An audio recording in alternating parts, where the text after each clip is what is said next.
What is up, everybody? Alright, let's see if we can beat Canis today. I leveled up Choco Jana off stream there.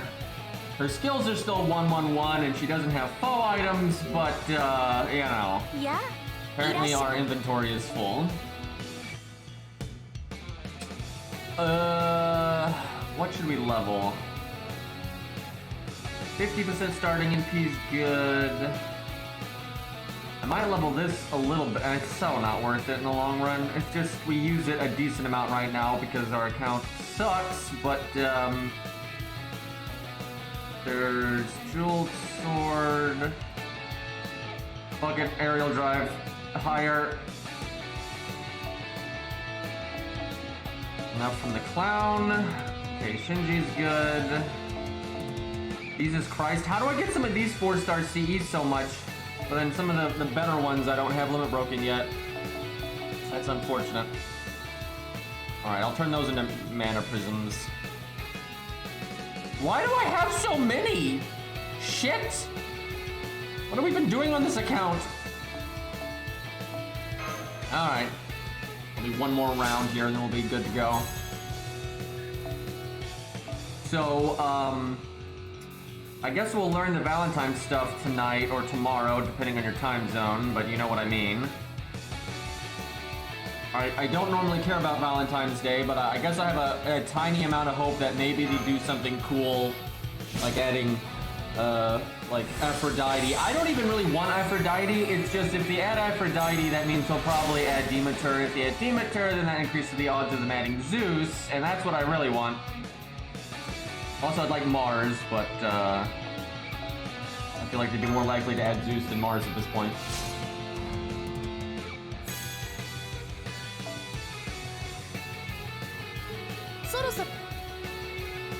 All the Olympians in one day. That's not going to happen.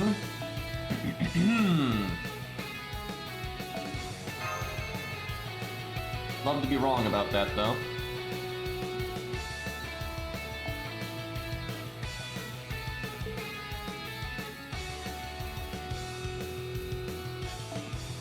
I don't think they would add Guinevere on Valentine's Day. I mean, you never know. They've done some weird things on events before. So I guess never say never.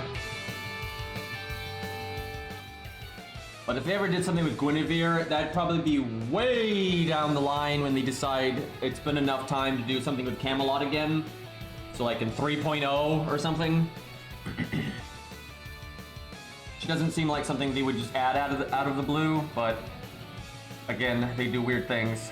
Okay, do I still want to use Beowulf, or do I want to start with Choco Jana and use Beowulf as cleanup because he has guts? I think we actually clean up with Ku. I've been trying to not use Ku. It's just, you know, this game, it's kind of a pain when you're this early on, and Ku's kind of good, so who needs to counterclass?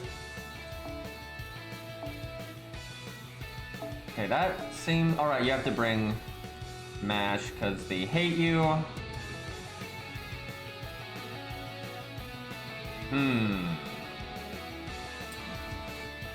Now, I could get Mash killed pretty easy by taunting a lot. Oh, right. Sherlock's the one you don't have to have in the start, but he's just so useless. God damn it, right. We were using either Chen Gong or Martha. Chen Gong's got the extra taunt, which was really nice. But now that we have Choco Jana, I guess we can kind of let... it's okay if Beowulf dies a bit sooner, so we'll try Martha then. I honestly wish we just didn't have Sherlock on the team. I'd even be happy with just having 5 units, like, that would be better.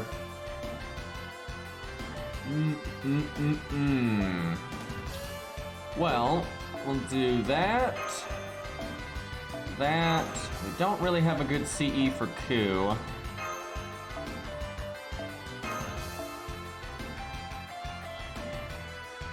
What do we do? This is where I would use Art of Death if it was limit broken, but as we just went over, we've got loads of 4-star CEs, but I don't think we got Art of Death aside from the one copy. I guess this, it sucks, but man, that really does suck. Might be better off without Anniversary Blonde if we're not relying on Beowulf so much.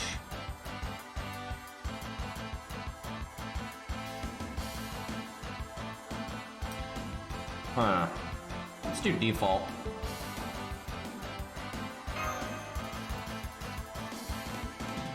Doesn't matter if it's 1, 2, or 3. If it's not enough to limit break, it doesn't make a difference.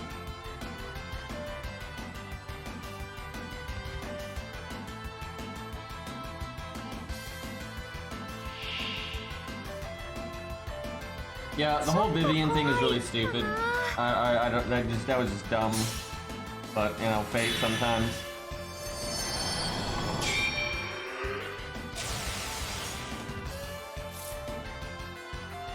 But I think they haven't really talked about it in the regular Fate timeline that much. And Lost Belt stuff's always really different.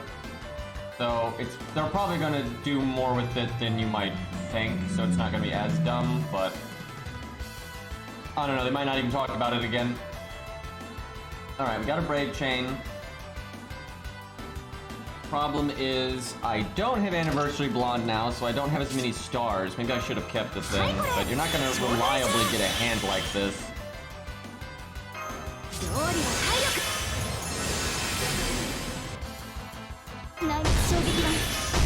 Match fire everything.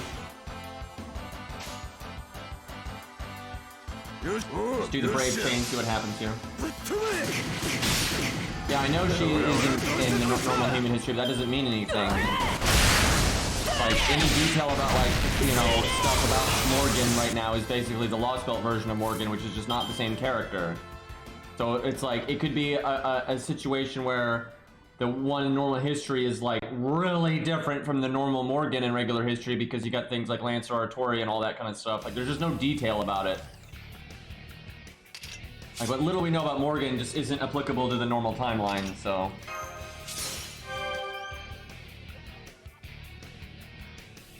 I should have done that last turn. An Art Chain. Might as well.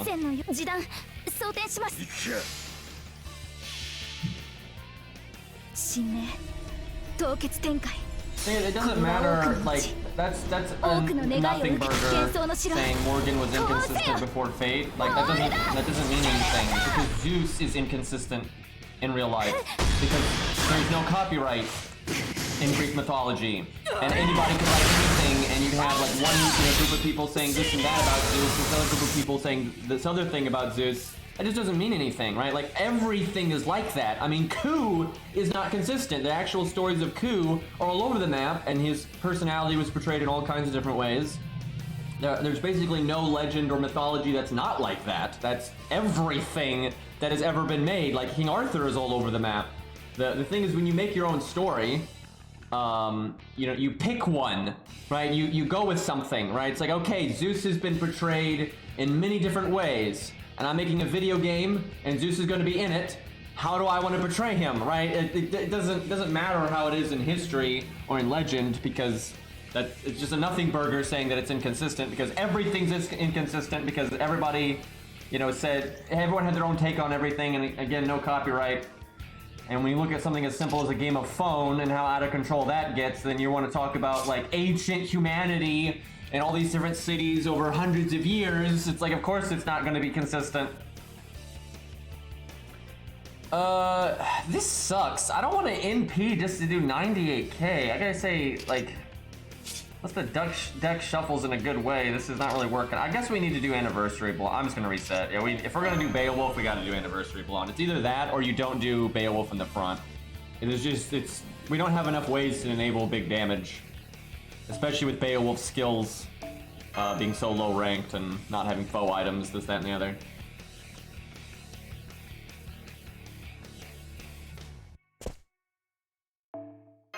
I mean, Morgan doesn't even have the 3 personalities in all stories. Morgan's not even in all stories.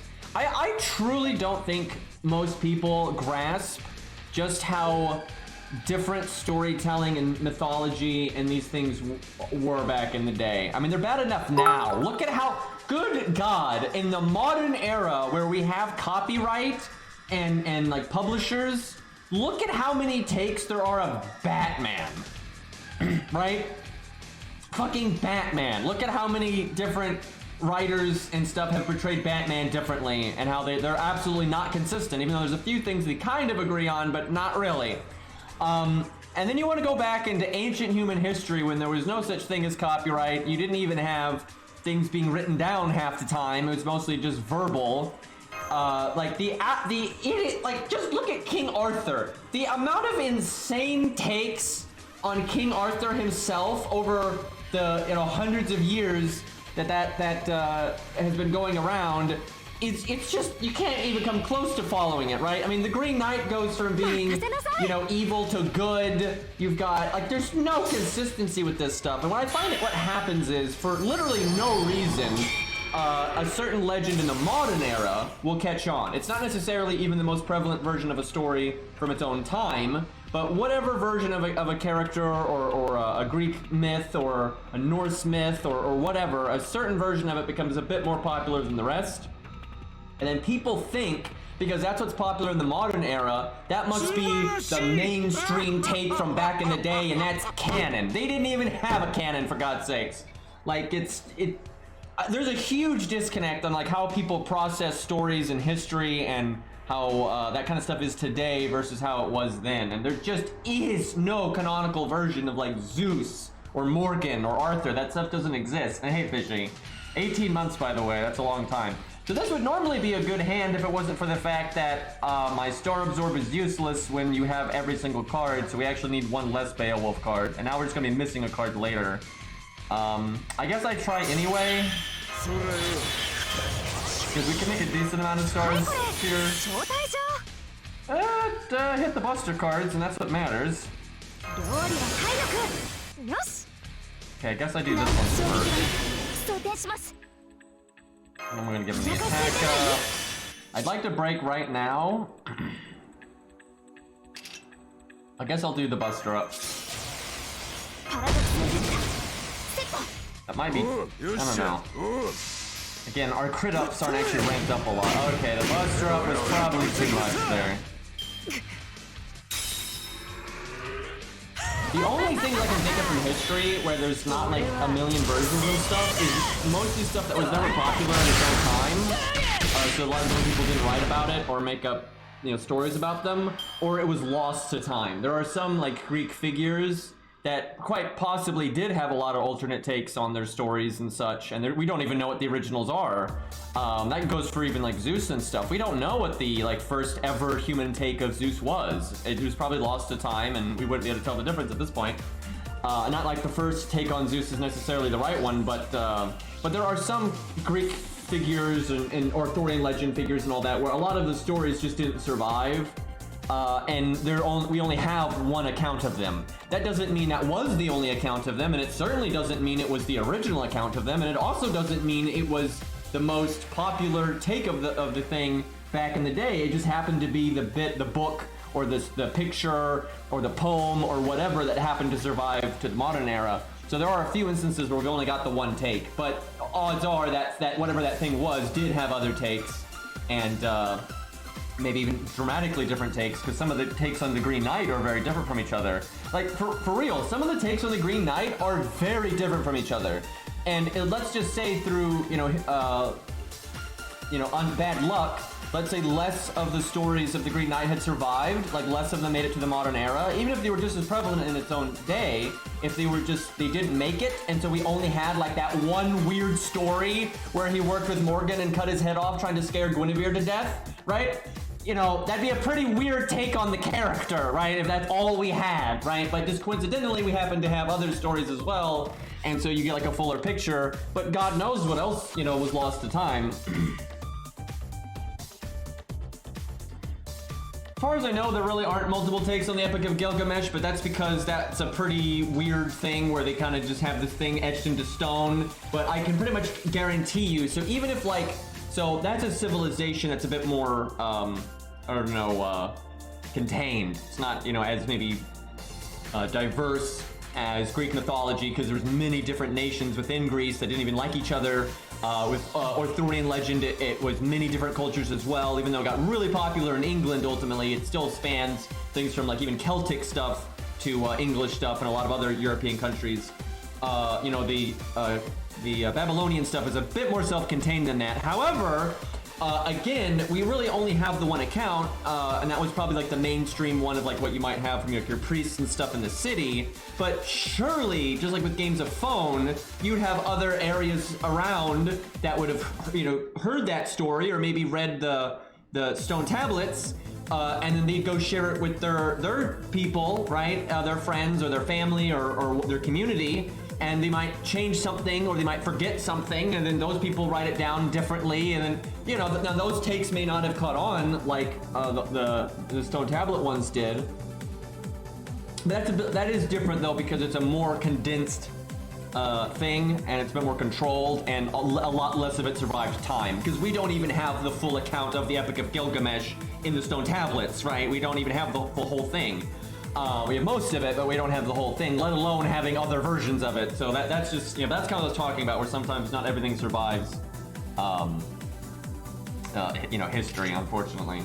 So there surely were some alternate takes on it. But you also have, you know, instances, you might have, again, especially with smaller societies, with like Greek, it's too big, you can't control it even if you wanted to. But you have some different societies throughout human history, or even things that don't even necessarily count as a society. You might just have like a lone village or a lone, you know, little pocket of a community or whatever, where you might have like a zealous religious group that can really control the narrative, right? And they can, you know, burn the heretics and whatnot and prevent other versions of stories getting out there and that kind of thing. But with like Greek, that's completely impossible because it's just, you know, way too many cities, way too many you know, moving parts. Same for Arthurian legend, because with Arthurian legend, not only did those stories catch on in many different areas, and we don't even know the origin of it, and it probably has multiple origins and actually got fused, but it was over such a long period of time. It wasn't like it was a thing just for like, you know, 50 years or, you know, 100 years even. It was so much longer than that. It's been a popular, you know, story, and it's evolved and changed and been added to since before we even have documentation of it. We know it predates the earliest stuff we have. That's the thing. People like to credit a lot of like English writers and stuff and then act like the French stuff is fan fiction, but like we don't even know the fucking origin of it, for God's sakes. We just have some stuff. Yeah, it gets very silly. I get annoyed with the modern day people trying to like dictate how these things were in the past, and we just have no fucking idea what we're talking about. Okay, on the one hand, I'd really like to get that anti-divinity damage, but I kinda need to have Mashu or NP here, so I think we do the old Mashu Smashu.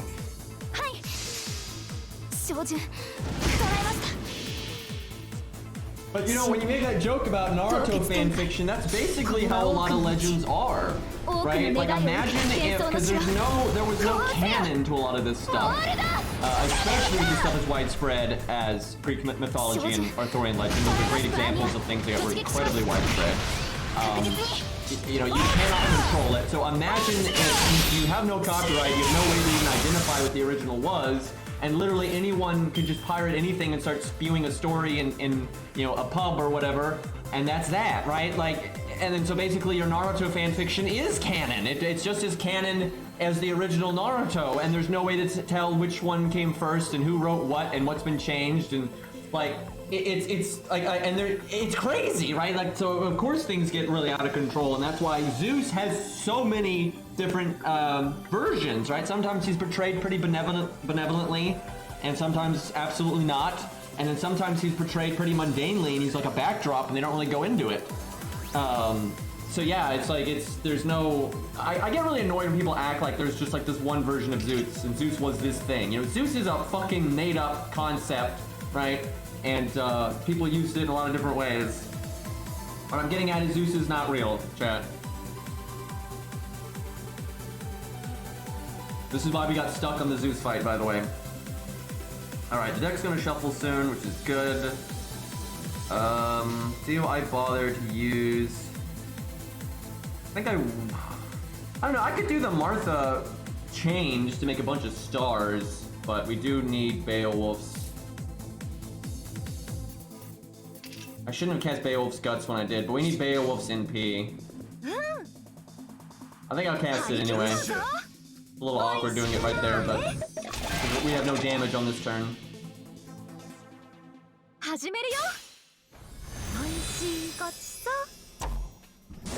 He killed my electricity once. Clear proof. I really like what Hades did, the video game, because they basically just, you know, you have all these different versions of these characters and they just went with something, right? They just decided to portray the different characters a certain way. They came up with designs that were classical but unique, and they just ran with it, right? So I really like that. This is not going well. The deck just shuffled. We got one Beowulf card in the last hand, and the deck shuffles and we get one Beowulf card again. That is not ideal. Is it worth it to guts Beowulf? And by that I mean make my Berserk fan fiction with Beowulf in the Berserk universe.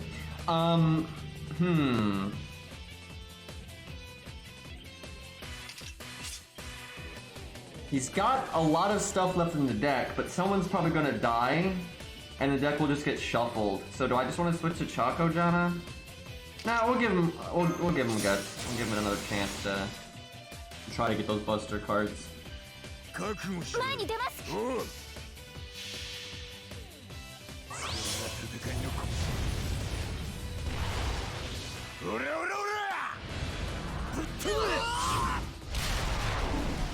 Actually, I really prefer how Hades handled a lot of Greek mythology over FGO. Now, FGO has done some stuff well with Greek mythology, and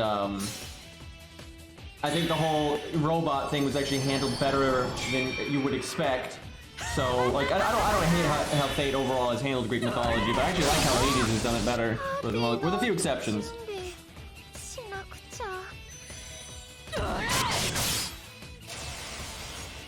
Alright, this is my last turn with Beowulf. Do I want to save Sherlock for just a body on the field? Because I can do his... evade. So the next unit is... Okay, I guess I do. Wait, do I? Yeah, because I don't want... Shit, I can't stop Ku from showing up, though. I don't want Ku to show up when Chaco-John is still alive, that they step on each other's toes quite a bit. Especially because Ku's not counterclassing. If Ku was counterclassing, I wouldn't care, but,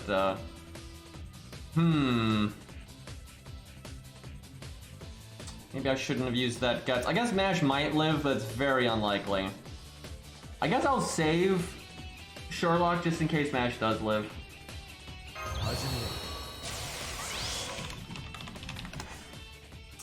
Let me think. I actually wish we had some buff removal right now, because Canis just has way too many buffs.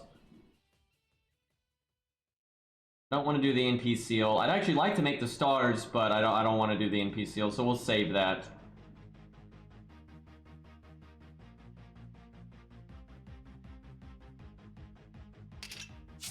I guess Beowulf Brave Chain.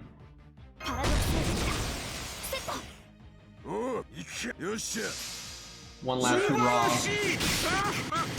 I've been a sub for 6 months and I haven't been able to watch at all. I wish I could earn money without working. Yeah, I think that's what I'm doing actually, when you think about it.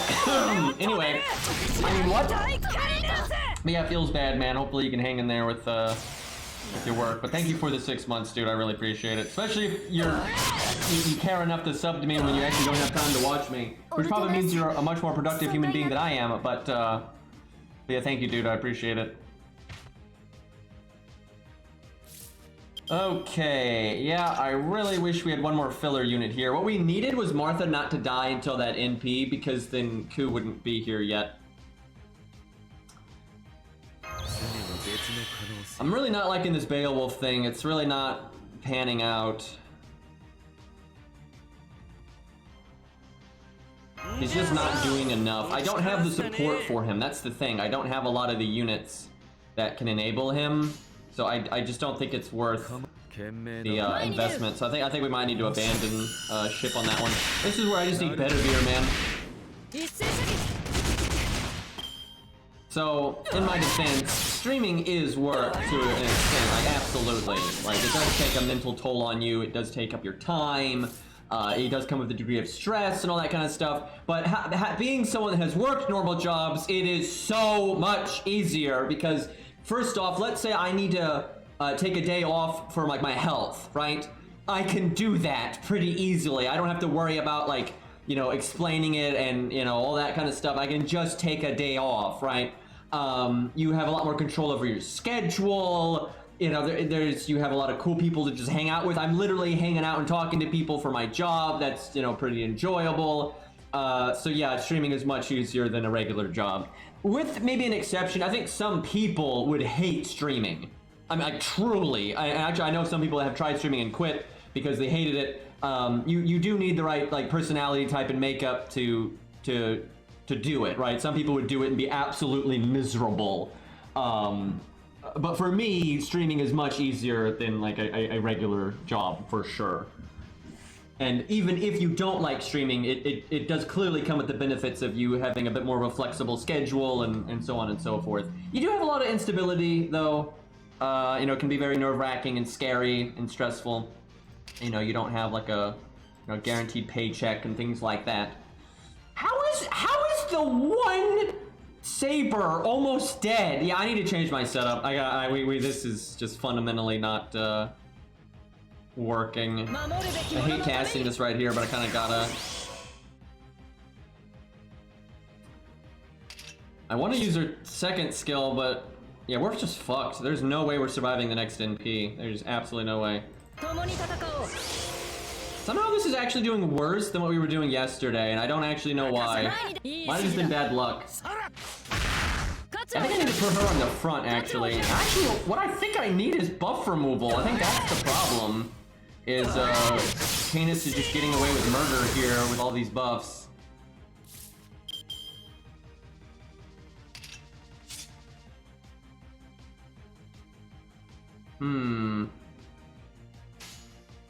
I'm really surprised. I've played Lost Belt 5-2 on a lot of accounts. I have never even remotely had a hard time with this fight.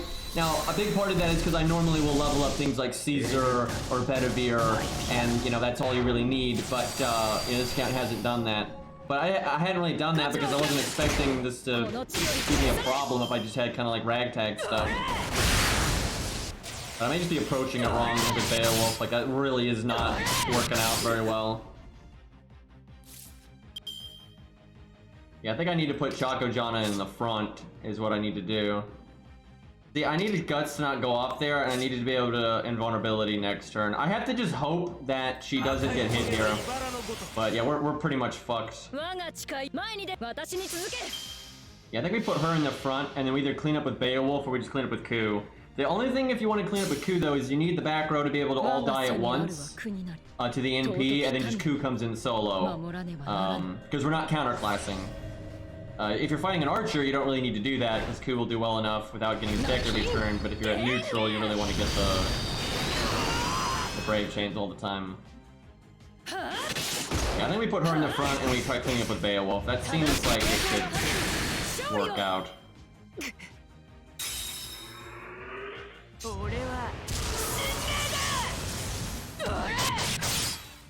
Don't hit Kakujana! Come on! Damn it! We would have been okay if I could have just had her live and invulnerability herself and we proc the heal and everything. And I like how, of course, Sherlock takes all the cards. Yeah, it's over. That sucks. Alright, we gotta change this.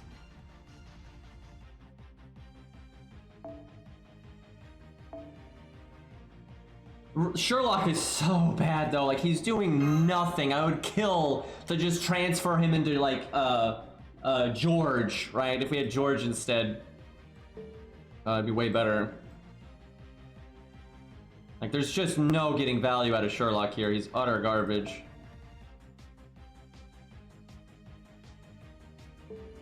Oh, I might seriously still have to level up Beowulf. I'm not Beowulf, Bedivere. Like I just need a normal single target saber.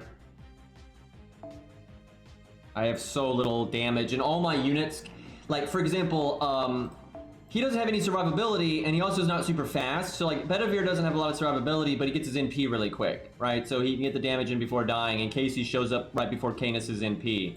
Where I can't do that with Siegfried. So like Siegfried doesn't even like do anything right now. I hate Sherlock here so much. Like he can't protect Beowulf, he doesn't do anything. Like he just sits there with low stats. And he's not worth picking the cards for to get his NP and that kind of thing.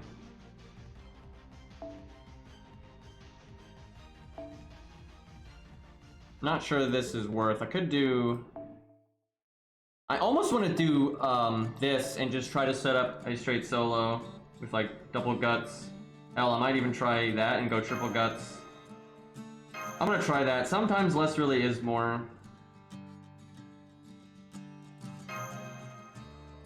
I don't know if this kind of extreme measure is necessary though, because I might be able to just put Jocko in the front and use like default Mystic Code or Atlas or something, and be fine.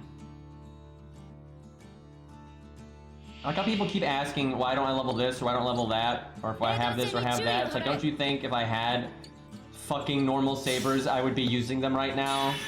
Like, Jesus Christ. Like, no guys, I've been playing this game for 6 years and I don't know how to counterclass.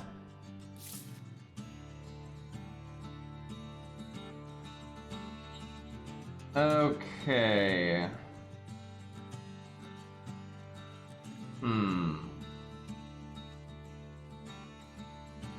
Guess I just turn one NP. Kind of a bad opening here. Or slow opening anyway. But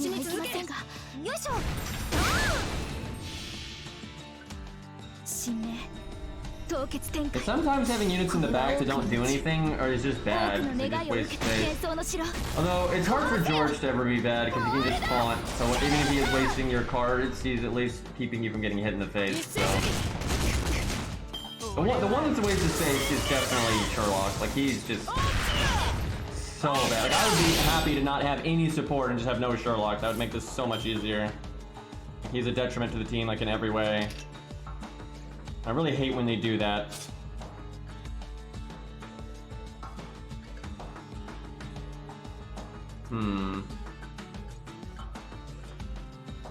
Chakajana has a Brave Chain in the next hand, but it has no Buster card. Because you got one Buster card in hand one Buster card in hand two. So that Brave Chain won't do very much damage. Pretty crappy deck shuffle.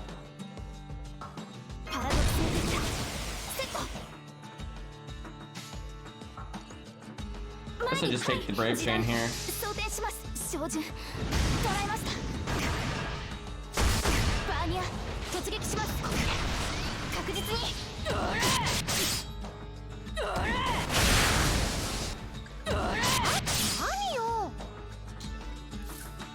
Okay, so there's our Brave Chain. Won't do much. I think I still buff though.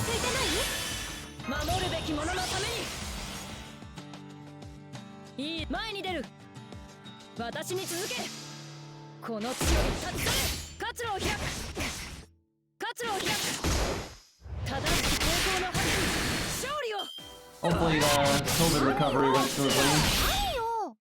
I know some people, it's really rough. Okay, we got healed down, so Martha gonna die pretty soon. Deck just shuffled, and we still have no Chakajana cards. I don't know how it's making me go this slow, for God's sakes.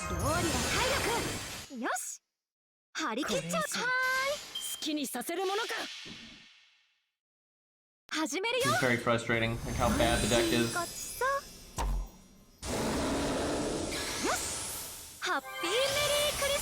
Hopefully Martha doesn't die here, so because that hand was so bad, the next hand should be good.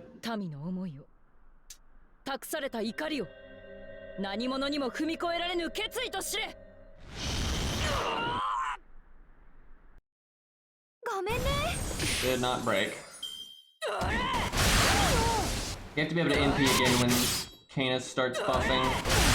Great. Really? That sucks.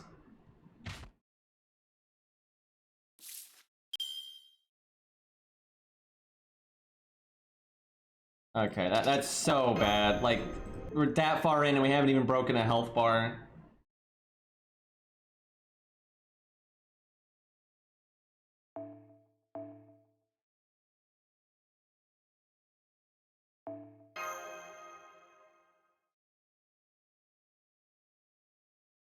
You know, what was bad about that was both Buster cards not being together and then busting one at a time, and then the Brave Chain having no Buster card. That was really bad.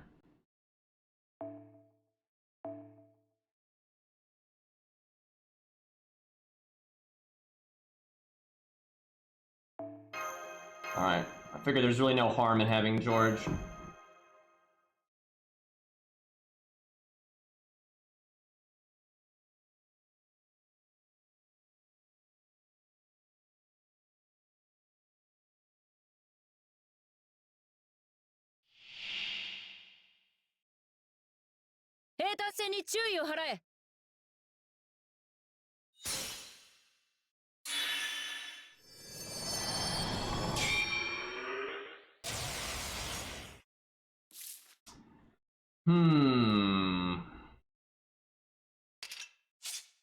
I like how Mash gets a Brave Chain. I guess I just Quick Chain here. Okay, do this right off the bat.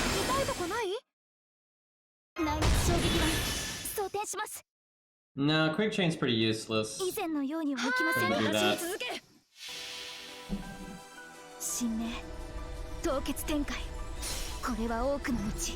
The thing is, Candace doesn't get her attack buffs until way later in the fight, and Shakujan will probably be dead by then or have no MP.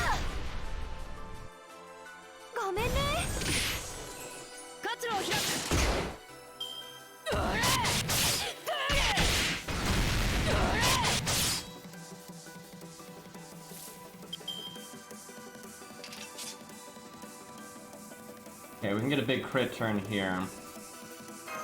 This is what we wanted last time.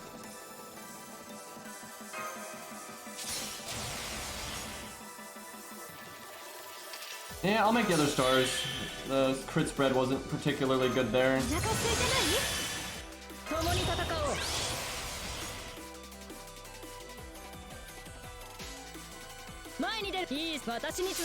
Okay, that should be way more damage than last time.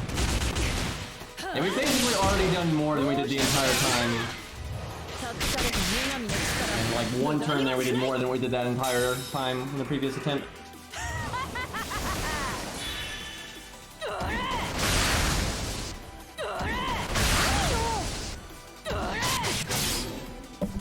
Okay, I got healed down, but she's not that low on health, so not too big of a deal.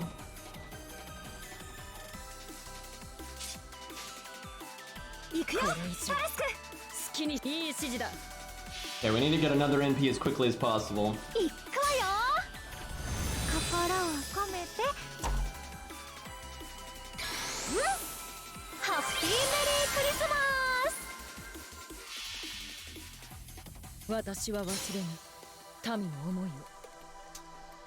Please land the crit down. That would be ideal.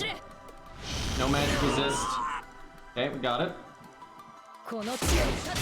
Wish we'd gotten a lucky crit right there, because we need the NP gain, but we'll deal with it. She now gets 2 attack buffs every time she attacks, because she has the gimmick and then her actual skill. God damn it, game.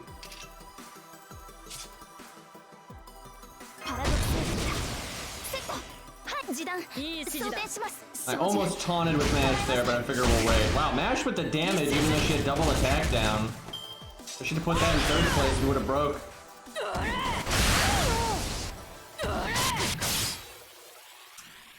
Oh boy. Let's see. Do I want to use the invulnerability now on Mash and let her die to the NP? So if I do that, she would die to the NP, and Martha would die to the NP, which would mean Sherlock and Beowulf would show up, and not George, which would be bad. So I need to not do it. I need to just hope she doesn't kill Martha here. I could give Martha the invulnerability, but yeah, I think we have to just pray to RNGesus on this one. I should have done Buster quick because she might have broke. Well, we might break anyway, but it'd been more safe. Okay, we got it. I guess we still had the anti-divinity.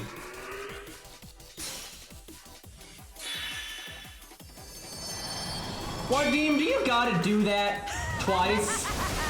Also, again, can we do that? Can we just, you know, spawn 2 health bars for our service? This is pretty good. Alright, do this. Do I just do the invulnerability and not worry about the heal right now? Because there's no point in casting Guts this turn, really. And we could just get lucky. It always works out. There you go. See? Easy. I know what I'm doing.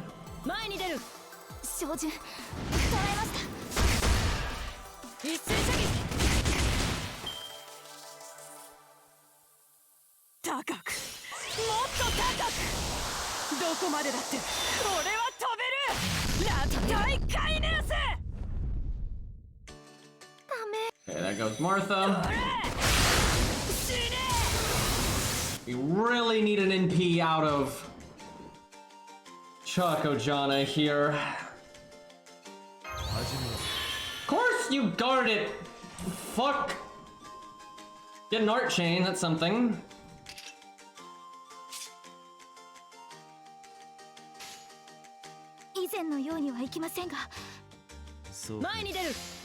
Oh my god! We really need that, need that NP.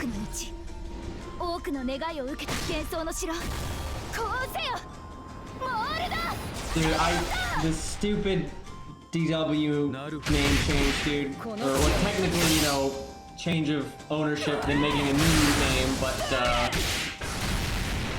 yikes.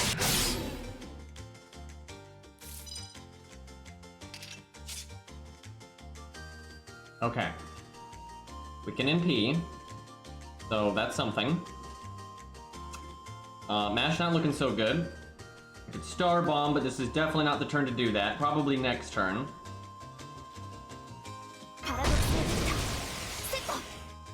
I gotta do the Sherlock cards, or at least one card, because I want him to get his NP. If he's gonna be here, we might as well get it.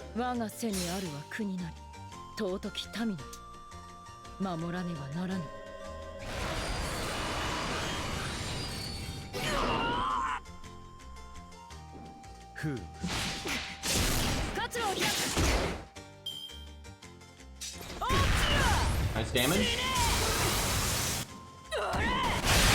Really hoping she'd hit Sherlock one time there. Alright, I already did the Star Bomb and then she guarded the NP seal.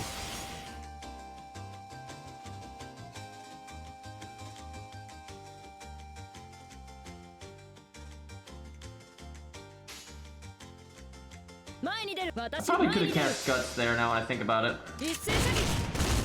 Unless I want everyone to die for Beowulf stuff.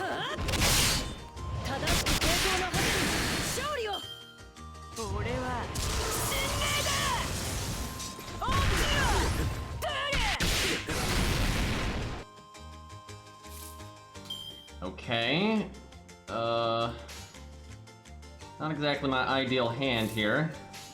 Okay, Mash, don't drop the ball, please. You only gotta do like... Okay, 10k. I'm pretty sure Mash can handle 10k when she's got her Buster up. And, first card Buster bonus.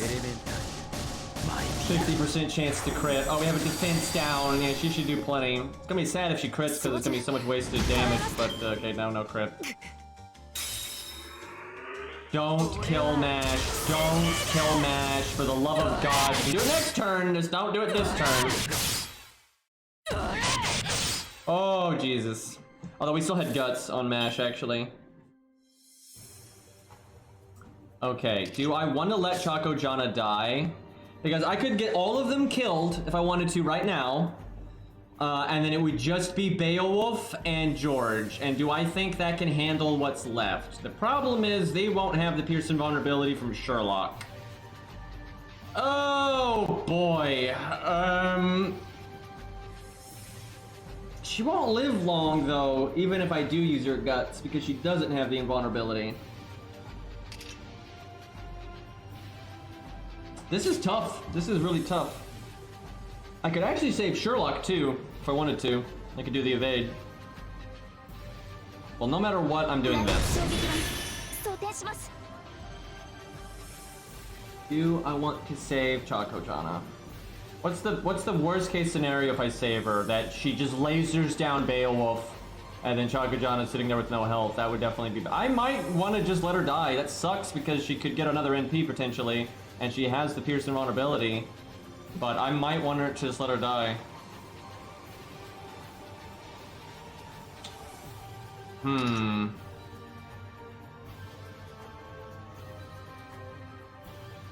This is super tough. This is a super hard decision.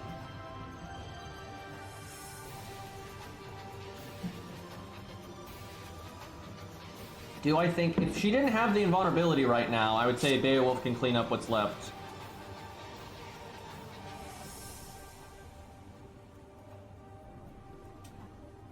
I think I save her and I just hope for good RNG. Kind of scary doing that. If her skills were 10-10-10, this would come back next turn and I'd be like super confident in what we're doing. But hell, if it was 6, it'd been back one turn sooner from before and then one turn sooner now, and we'd also be fine.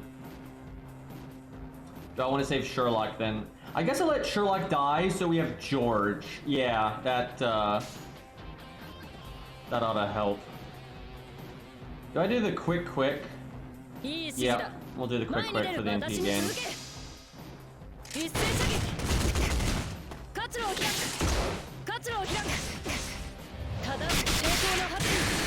The invulnerability is 5 turns, but it's also random if it's boxed or not. It's like 50-50 if you get the invulnerability or not.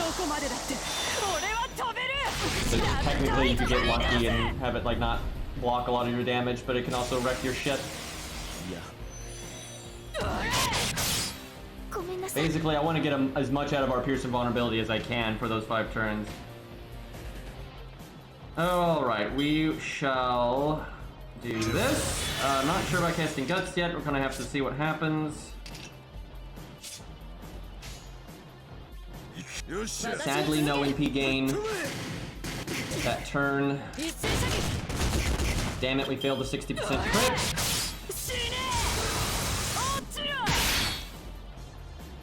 Yeah, I think we'll Guts. We're gonna need the time.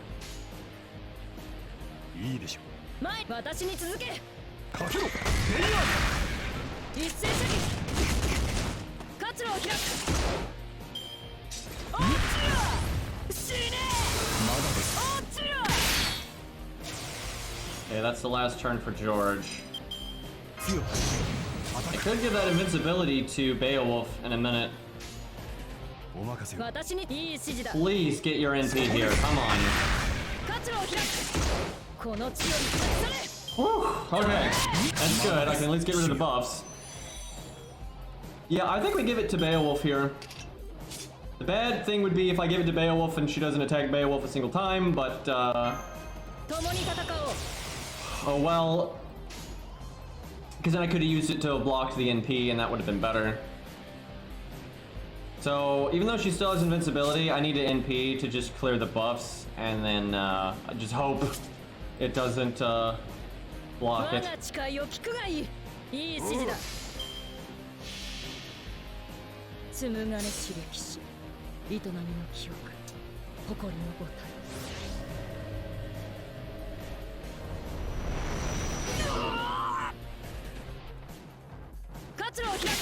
I really need to catch back up on the story. I've basically been on an echo break for a year and I have super neglect. I mean, it's not going anywhere, so no big deal. You can kind of read it whenever you want.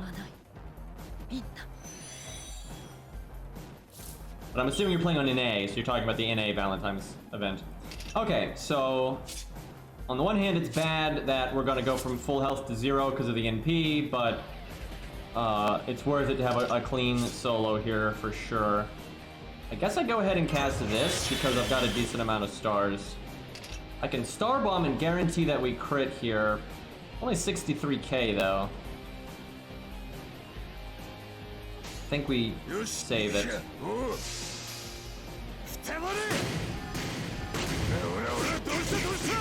Gonna be disappointed if the fight ends here. Game! Game, we have triple guts, our attack up, NP up, we're halfway to our NP, we've got our star bomb, and our buster up was coming back too. We absolutely could have handled that last health bar, and we could have done it in style. Game, please. That means we're actually really close to beating this earlier, we just didn't realize it. That makes me sad. That was definitely a better setup though, putting Beowulf in the back like that with George. Like, George definitely helped. It was much better. Okay, this fight here is not too hard. It's just very boring the way you need to do it in a safe way on a weaker account.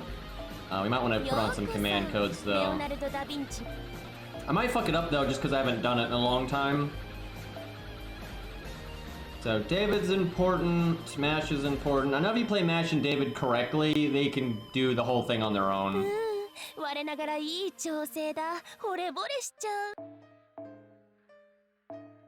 have like heal on this account? Not really. I don't remember if the boss has an attack buff, but I might equip the attack removal command code just cuz. I know he's got an RNG chance to remove your buff, so you kind of want to space out your stuff and just use it frequently. Play the long game. And then his NP does like less damage as the fight goes on, if I remember correctly.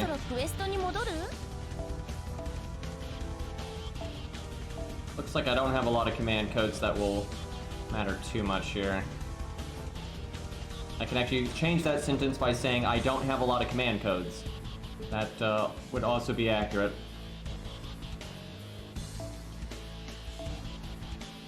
Doing that Canis fight with Jason and Herc, that would probably go better. Pretty sure Herc can solo that.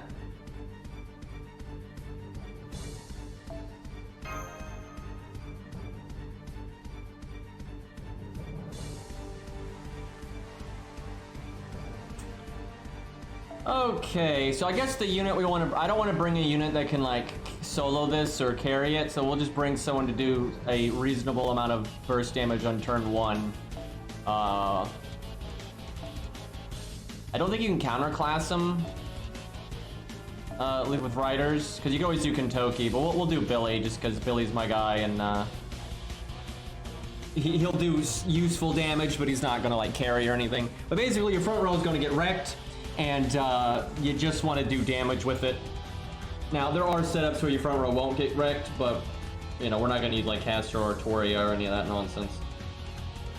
There's a few ways, though, that you can keep your front row alive if you want to. It's basically like Guadia. It's the same thing, essentially. You know, that's not what I'm going to go with, but while I'm logging into my other account, I want to have, like, the team roughly where I want it. Now, he doesn't have Divinity, so Martha not as good. I don't have a quick support, though.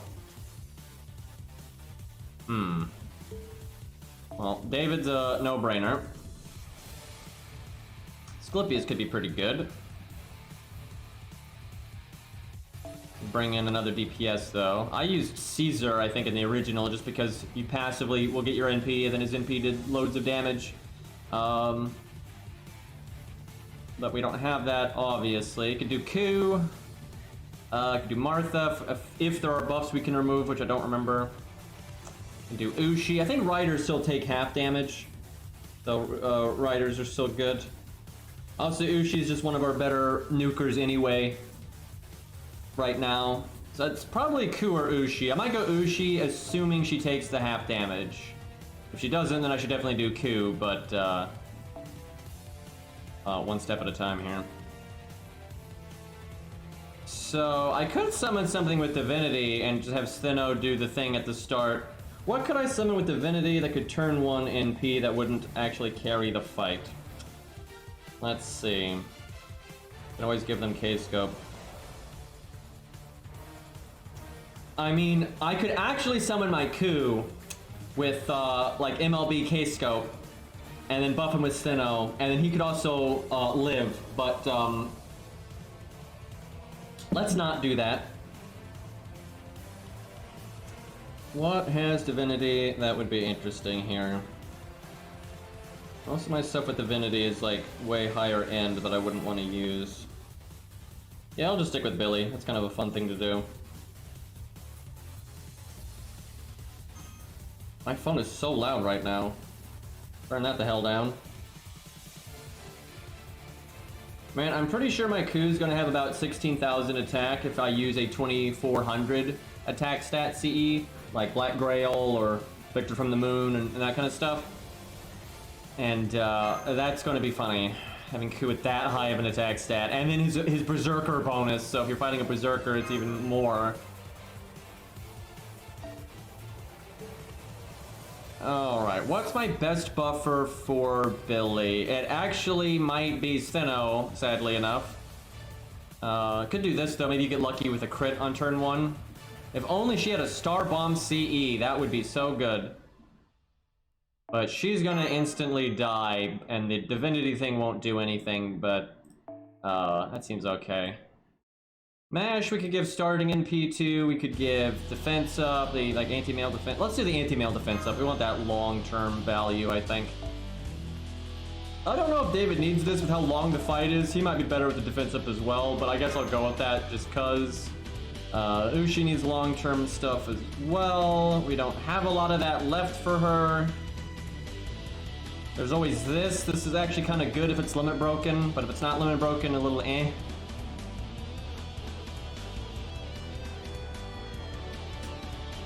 Could just do that. Alright, we'll do default for the heal. Your Mystic Code comes off cooldown faster here. Wadine basically is turning you into a competent mage. Yeah, Zeus was yesterday.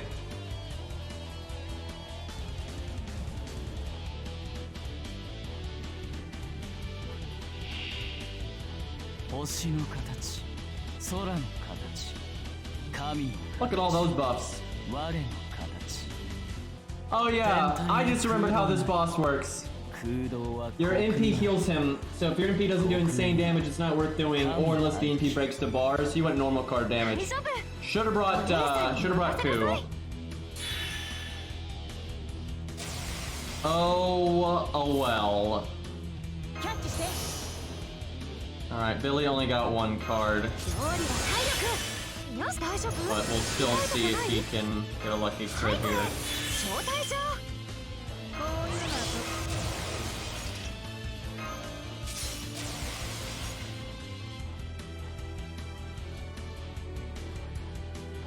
Can't remember if Mash needs to do her invulnerability or not. I don't think so. I think your buffs get removed, so it doesn't matter.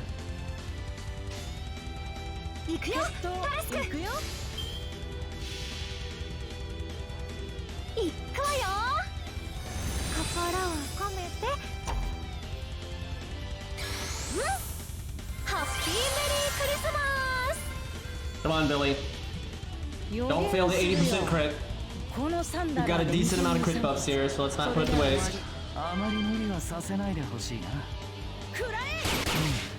Alright. He's got Guadia's thing.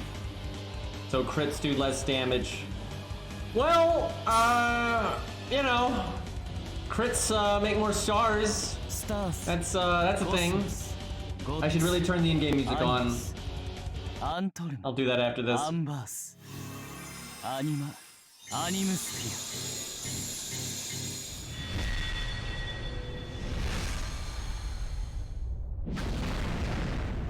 I love this MP.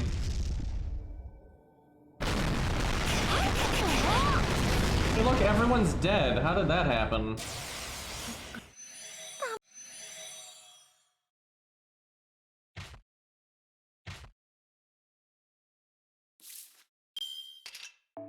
Nope, nope, not that. There we go. Okay, now we gotta run it back slowly here.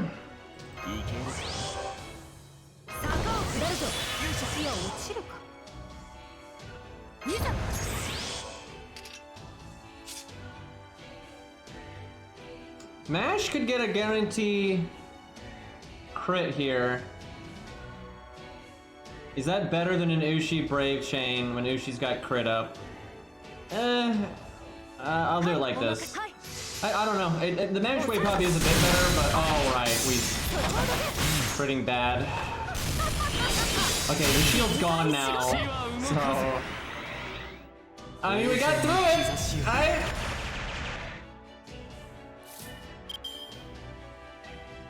Oh, why didn't I heal Mash? Excuse me. Chat, I have a nosebleed right now. God damn it. Thank you, allergies. Alright, what am I gonna do here? Guess David stuff. I get nosebleeds a lot. I'm surprised it doesn't happen on stream more often. Good luck, I guess.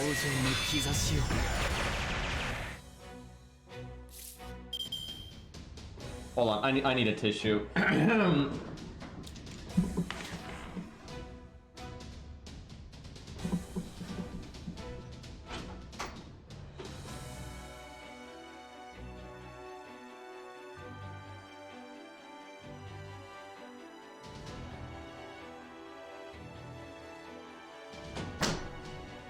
Alright. We good. Oh, alright, 100k, that's not happening anytime soon. You don't want to NP unless it actually breaks, because of the way the healing works. I don't think Ushi would do 100k right now, so... we gonna be here for a minute.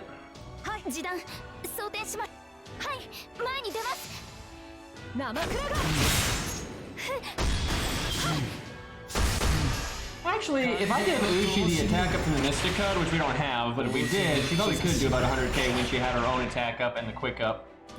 But I think it's too late now, so we'll be safe and not use it for a bit. Besides, we're gonna, like, no matter what, this is gonna be a long and... just mash NP here.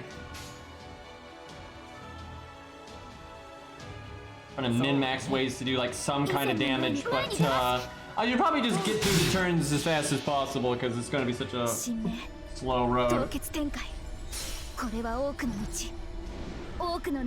I think I'm going to have to get a surgery.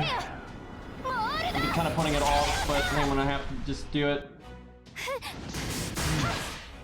There's basically not enough room in my space for air to get around, so...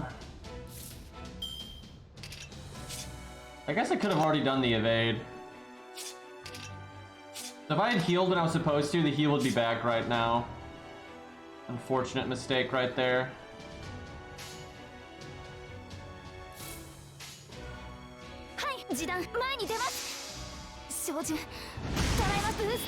Yeah, we haven't even broken the first health bar. But right after Demature, like right after Demature, we did a 10 summon and we got 2 copies of Ushi, so that was a little annoying to say the least.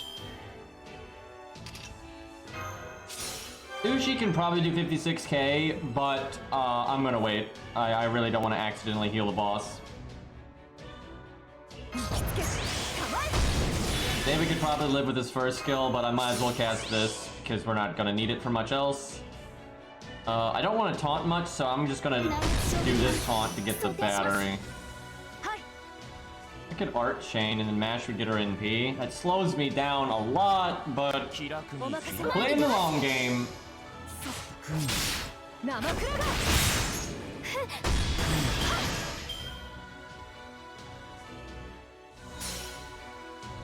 Stars, Cosmos, Gods, Animus, Anton, Ambers, Animusphere. Oh, look at the shooting star emote.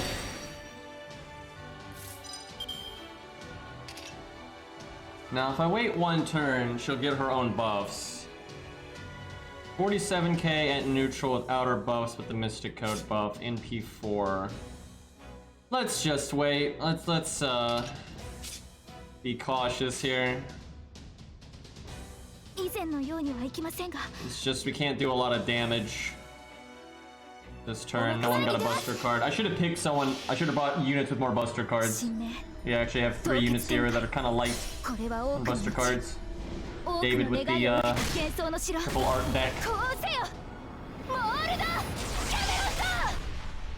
And then Ushi's double quick, double art. Yeah, there's only 4 Buster cards in the deck, actually.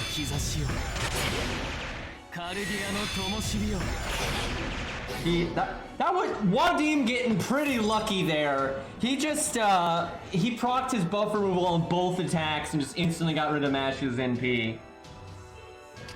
Kind of a jackass move right there.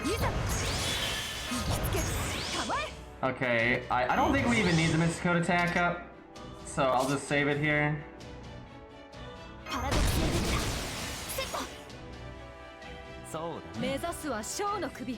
I'd be super surprised if she doesn't do 36k when she's got charisma from David and her own buffs. Okay, yeah, we could have done that a long time ago. I did not want. I know we've been using NP2 Ushi, so I wanted to see the numbers first.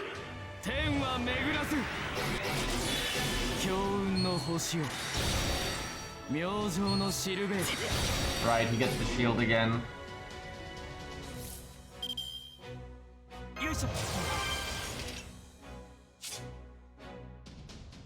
Oh, and he removed our buffs.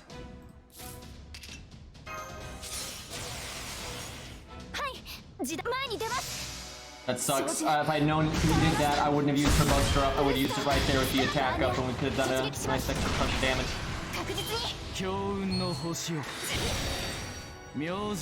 I really wish this fight was better. It's kind of lame, honestly. It's more fun if you solo it, I guess. And it's pretty reasonable to solo it. I think I heal Ushi, unless I don't care if Ushi dies.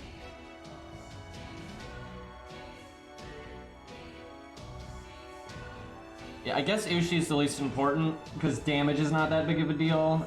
And if Asclepius comes in, yeah, I guess we heal Mash. Probably heal Ushi on the next one, though, depending on how it goes. Okay, I need a Buster card every time it pops up. I think I've been using David wrong. I think I could have used his evade earlier, and it would have been back for this next NP. And I know at some point you don't actually need to have survivability for the NP anymore.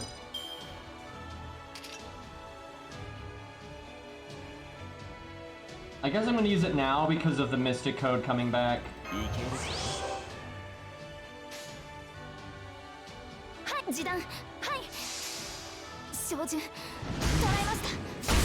Man, if we had basic command codes, like the healing ones and stuff, this would be like impossible to die. I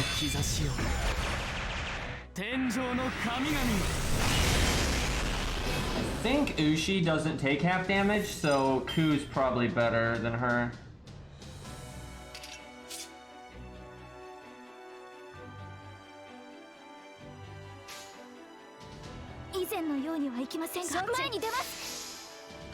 I'm hoping we get the crit here just to wear down his shield. Nope.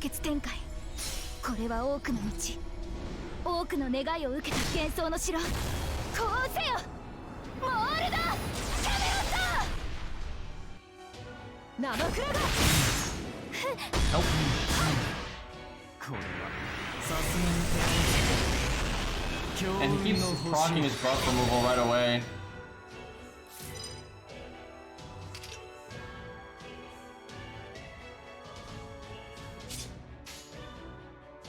Oh boy. Just throw that out.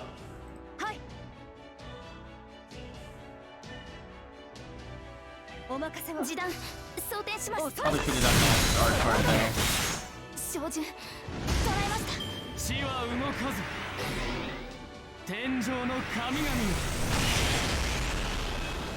Didn't do the buff removal on that one.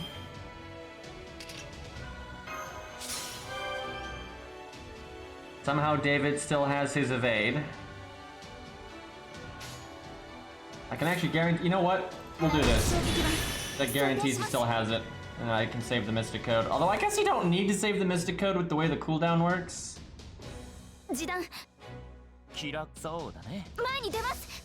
We're just slowly chipping away at him, Chad. It's very exciting. Chad, if you have any questions or comments, now is probably the time. さすがに手荒い。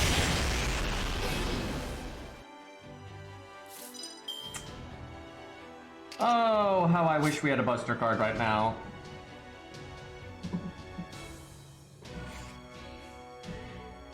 Still got a bit of a nosebleed, but it just is what it is.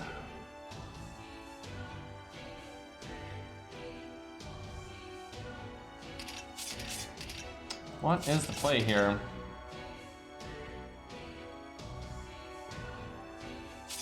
David has quite the debuff issue there.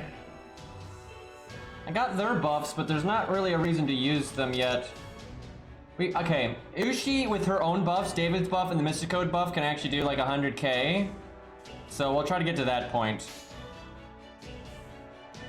そうだね。はい、示弾装填します。生クラが。天上の神々。 Bonk. カルギアの灯火よ。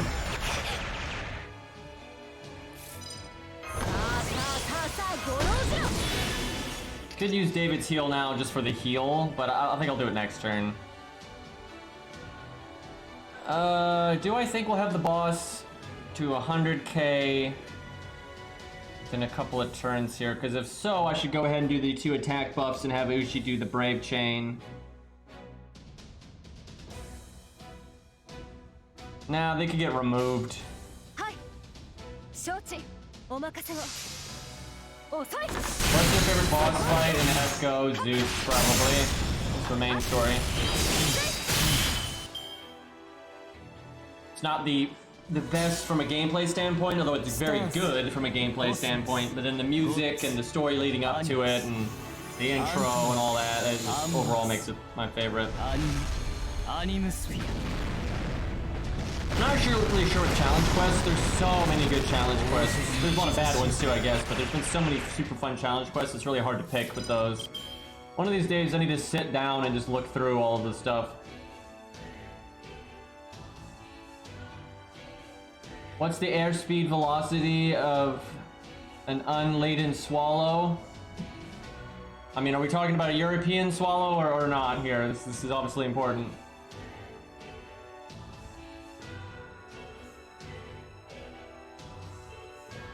Your cooldown on your Mystic Code gets lowered every turn, basically.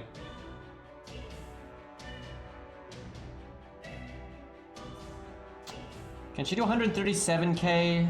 That's probably pushing it.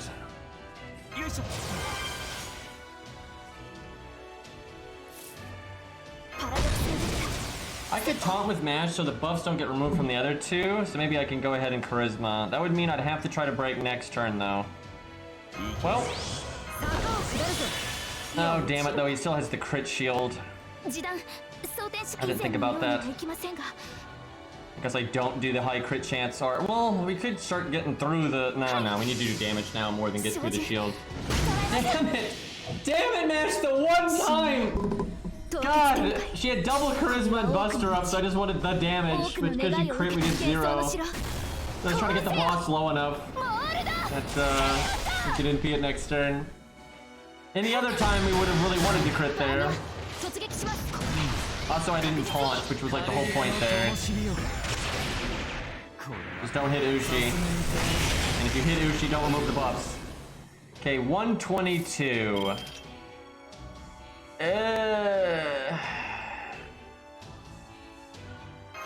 122. You could do. She did 71 before. It's gonna be really close. I think she can just barely not do it. So if her buffs don't get removed here, I think she can do it. Only I could taunt. Yeah, I think she can do it next turn if she doesn't lose her buffs. Yeah,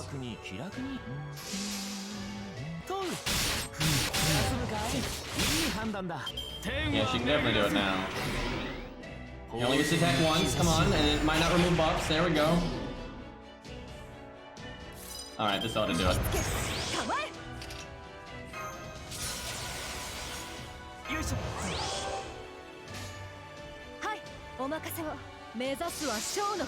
Just don't crit.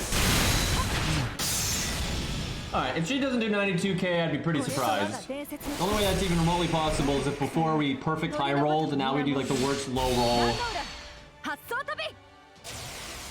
That was kind of close, to be honest, but that only did like 29k more than our previous NP with the extra attack up. Nice try, Wadim. That's like his last time he could do damage. I'm pretty sure after this NP, all of his other NPs do really crappy damage.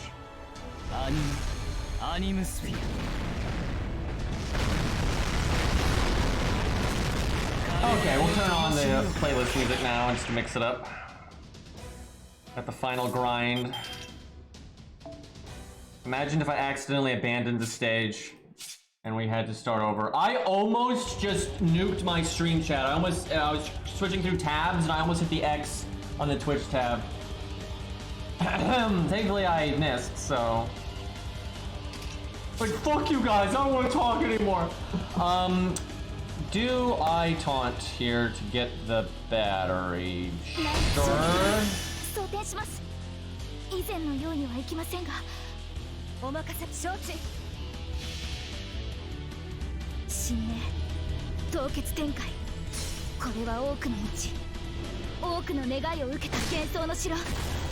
Why does this fight exist though? It could have been so much better.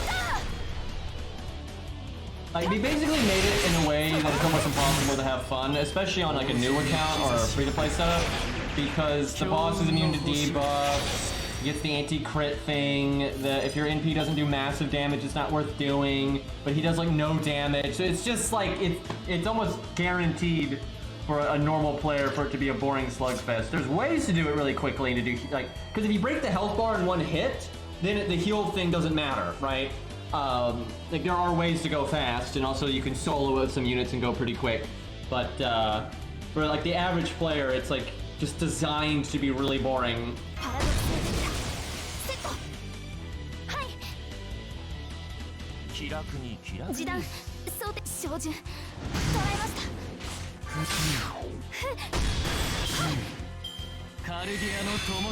David keeps getting that debuff where he gets attack down when he attacks.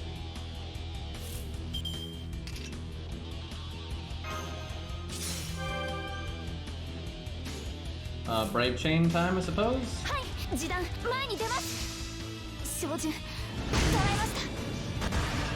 Because unless you have an extremely powerful account, there's no way you're going to damage race this boss with the way his gimmicks are. And they did that on purpose with the anti-crit thing and regaining each health bar, the anti-debuff stuff, right? So it wasn't an accident. I think they knew how this fight was going to play out for most people. I don't know why they wanted it this way, but...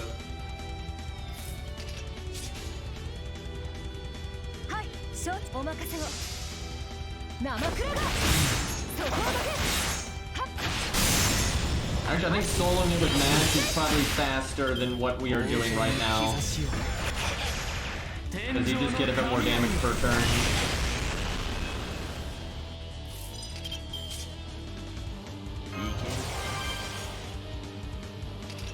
So if we keep Ushi, what am I saying? Ushi. I mean Musashi and Ushi mixed up. What was wrong with me? Getting too old for this, man.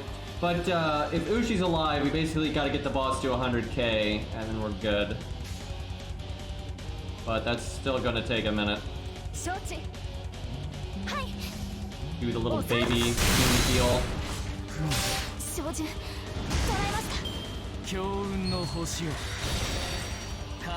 Yeah, Mash solo really won't take that long here, because you're getting a Brave Chain every single turn, so not too bad.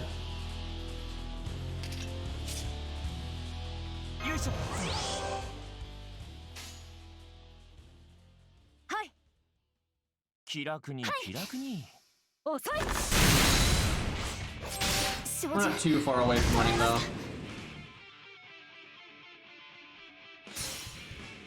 Especially if you give Mash good command codes, you could do it pretty quick. Because command codes get a lot of extra oomph when you're in a solo, because you can apply the same command code every single turn. That can really add up.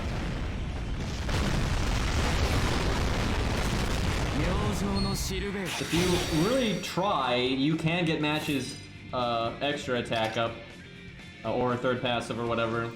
You couldn't do it before this fight though. That's not possible. But after Lost Spell 6, you can get one passive. But there's no way to get any passives on her before that. I almost want to skip Mash's NP. I guess we do it to make an extra attack. That's fine. See, if he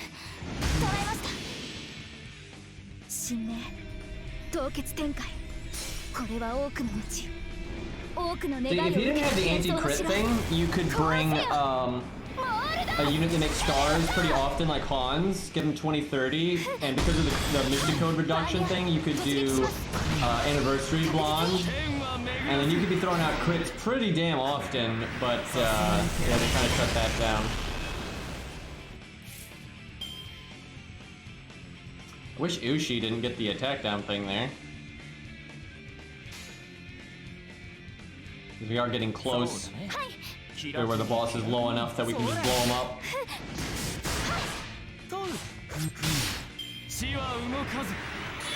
Yeah, it's true, with that setup you would get through the crit shield, but a lot of the burst guaranteed crit turns would go into that. So it still wouldn't be that good. It might be better than this though, but... David with the art chain, oh man. He got a crit buff, and he didn't crit.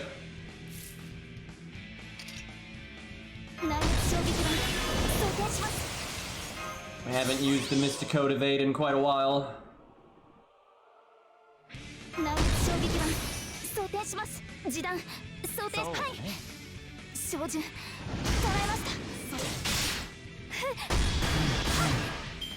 I hate the fact that you need to go beyond NP5 for coins now. That's just the scummiest thing you've ever done. I hate it so much. And like, I'm sitting here with a 114 coup, so I've already invested a lot of coins into them. It's level 114, right? That's well above the original 100. And I've got 2 out of 3 of his passives. And I'm Bond 15, so obviously that's a lot of bonus coins, and I still need 14 copies of coup to max him out. And if I didn't have Bond 15, I'd need way more than that. Like, that's just ridiculous. David can heal himself next turn, so I don't really need to heal anybody, but I guess I'll just heal Ushi to be safe. Alright, we are almost in range of being able to use our NP. Gotta do like 70k damage here and we're good to go.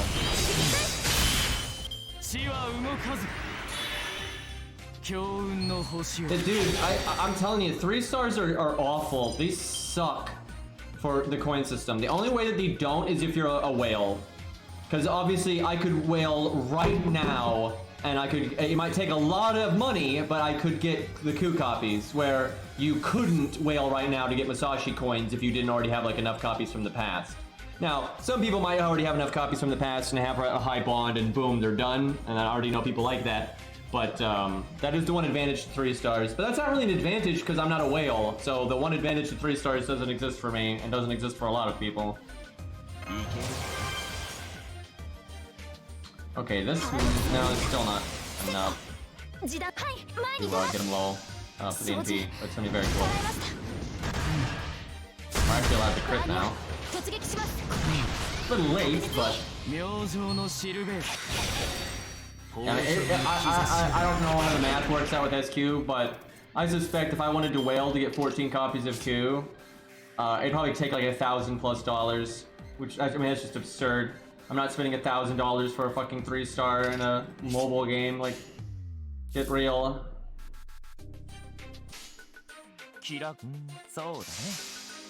And it costs more than that. That's with me already being at level 114 and having 2 passives and being Bond 15, right? If I was just starting vanilla at like level 100, Bond 5 or something, I mean, it'd probably take like $3,000, $4,000 or something. Just ridiculous. Okay, pretty much any second now we can do Ushi's NP. We might be able to do it next turn. Just risk lucky though if you barely don't kill you in the the boss and then you make it take longer. So I should probably do one more turn to be safe. Yeah, we can probably do it, because she'll do about 101k, we can do 2 normal cards before it. Stars. Alright, you know what, we'll do it. Nothing ventured, nothing gained. We'll go big here. Hopefully we don't low roll or anything.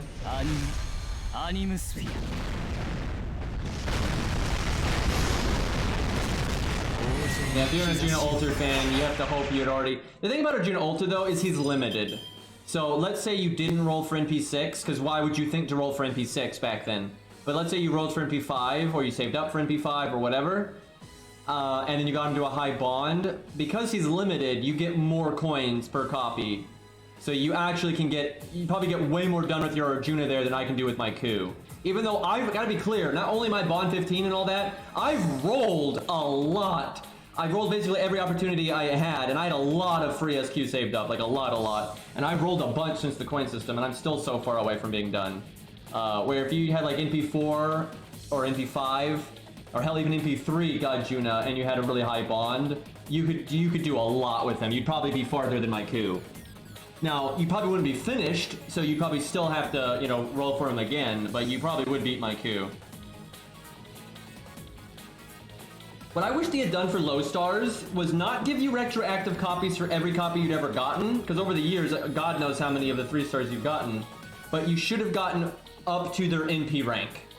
So let's say I had gotten 30 coups. I'd probably gotten more than that, to be honest. Let's say I'd gotten 35 coups, right, in my account's life. Now, I probably still way higher than that, but let's say I'd gotten 35 coups. You don't give me the coins for 35 coups. You give me the coins for NP5 coup, right?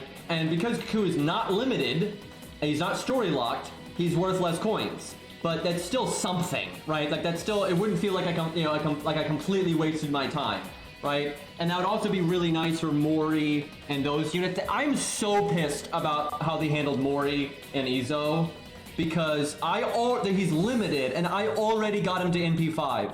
And everybody else, you know, if you got, Fujino to NP5, you got those coins retroactively.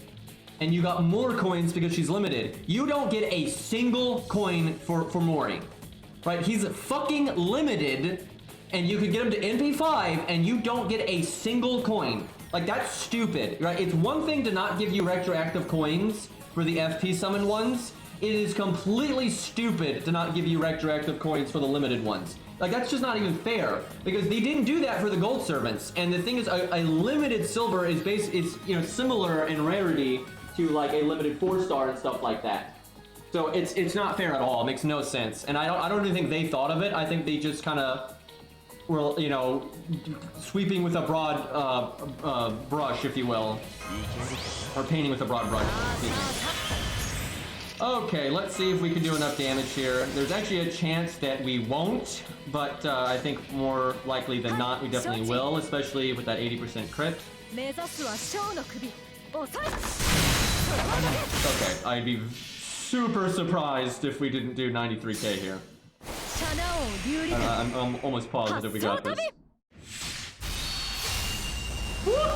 Jesus though, Ushi, can we not cut it that close, please?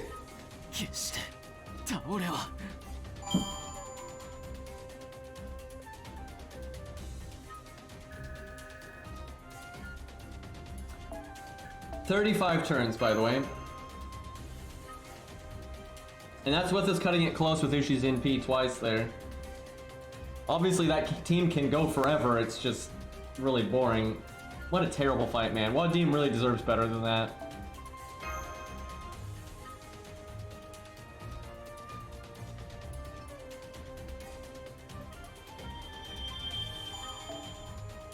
Okay, let's see. I guess really all we have left is the big Canis fight, which might be a massive problem, and that'd be quite the killjoy if we got stuck there, but we'll see. Lancer is definitely a tough class for us, so we might have a hard time. Man, Lost Belt 5.5 is next. I don't care about 5.5. It's, you know, Ibuki's kind of fun, Tunican's kind of fun, but like thematically, I don't care about anything there. It's not a, and there's a lot of filler. Well, I guess there's not too much filler, but there's definitely filler in 5.5.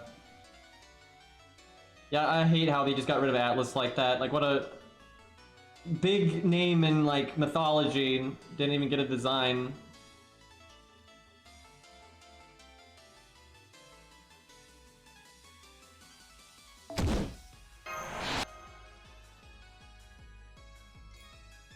Yeah, then it's Fluffy, which, boy, are we not ready for that. This account is so not ready for that.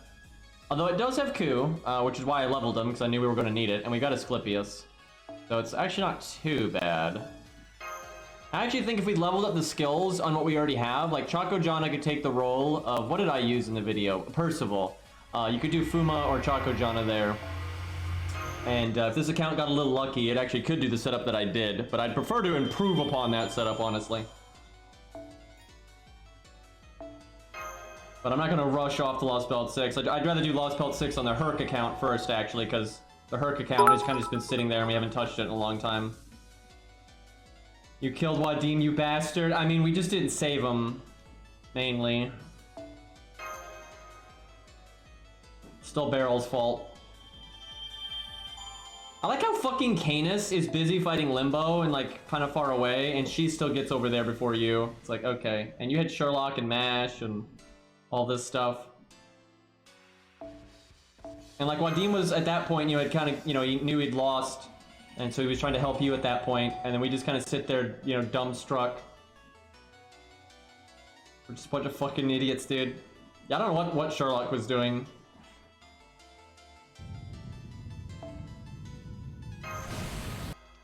Should have summoned Asclepius. Had to fix that right up. Alright, final boss. Kind of forgot how quickly you got to the final boss here right after Zeus. It's kind of just boom, boom, boom. We're fucked. We are so fucked. We'll try the setup we did before, see what happens. She doesn't have as many health bars, but I think she hits harder. She has some kind of gimmick that I don't remember. I think she gets like full-on invincibility. I think that's what it is. Why are they so on about this? Yes, that rivalry between Sherlock Holmes and the Greek mythological figure Canis, right? Real connection there. God damn it, dude. But yeah, we're gonna basically do the same setup and hope for the best here. But the difference with this fight is I think her basic attack stat is higher. Although I don't think she gets that gimmick to get the extra attack stat. She has less health bars, but still has a lot. And then she has a super guts that brings her back like 150k. And you can't remove it. And then I think she gets invulnerability, and that it's not an RNG invulnerability, it's just invulnerability. We'll see how this goes.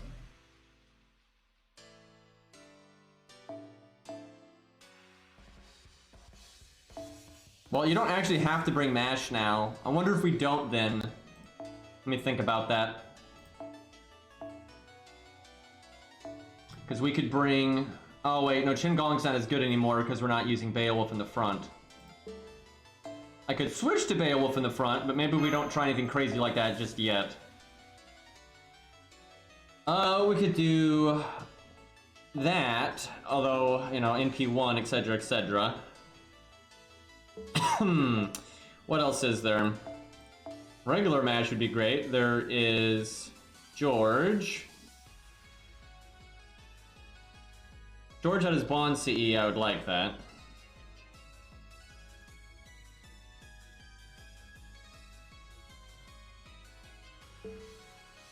I don't know what to put in the front here. Let's put George in the back like before.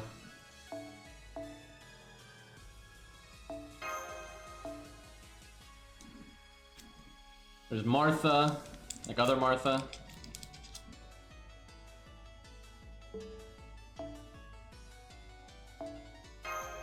I mean, MASH isn't terrible. David would be nice if he wasn't an archer, because of the first NP. Ons. I guess we'll just stick with MASH for now, see what happens, and see if like the setup we used prior just happens to be good enough to work again. She's got 2 Buster cards. I think we go with the aerial drive.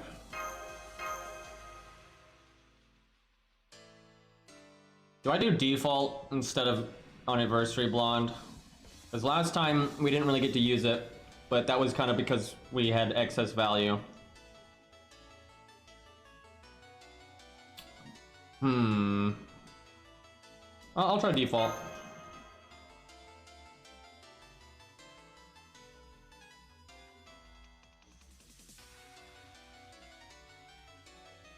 Yeah, I guess we could do George Siegfried easier now because we don't have to bring MASH. I didn't even think about that.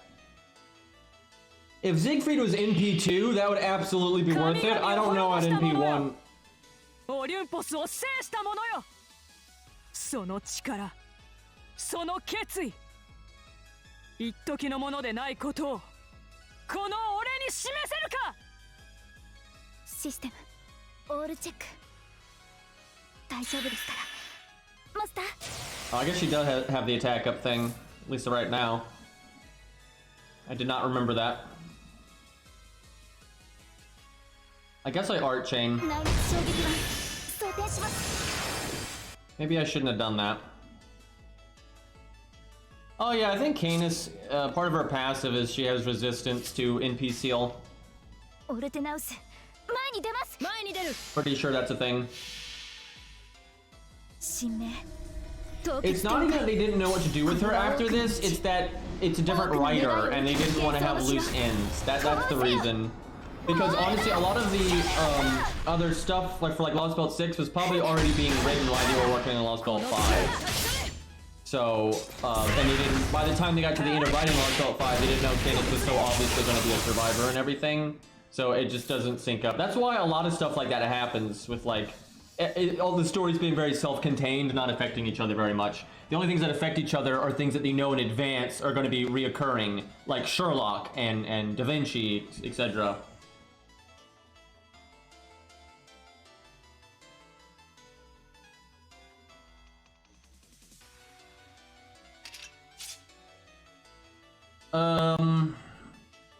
We can Brave Chain.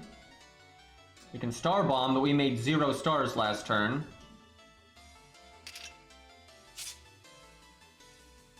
So she NP's a bit faster in this fight. NP's more often. That's gonna actually be a pretty big problem.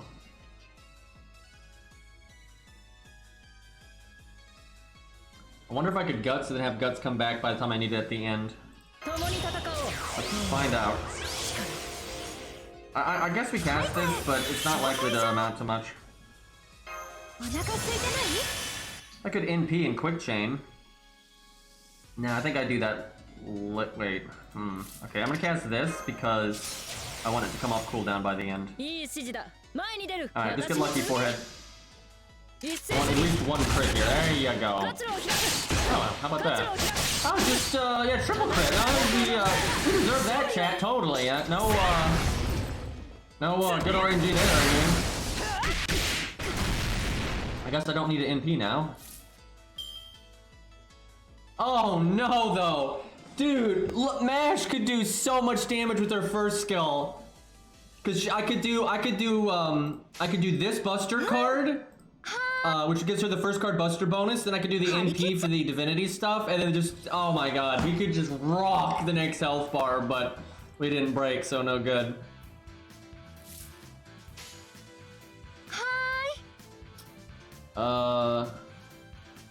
Do I have faith in Martha breaking here? She'll do Buster, Quick Extra. Or Art Extra. I mean, we have the defense down. Sure.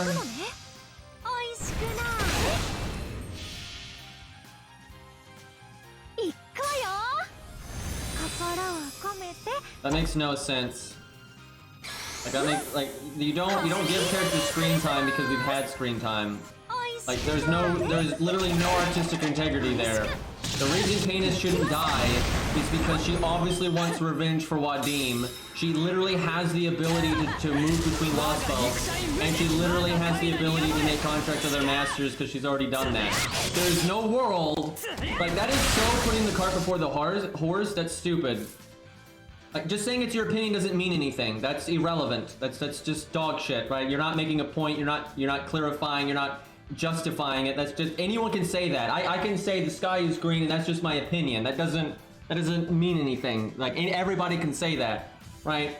It's bad writing to have a character that has the motivation to do something, and then they don't do that thing because your plot needs it to go the other way. That is textbook bad writing, right?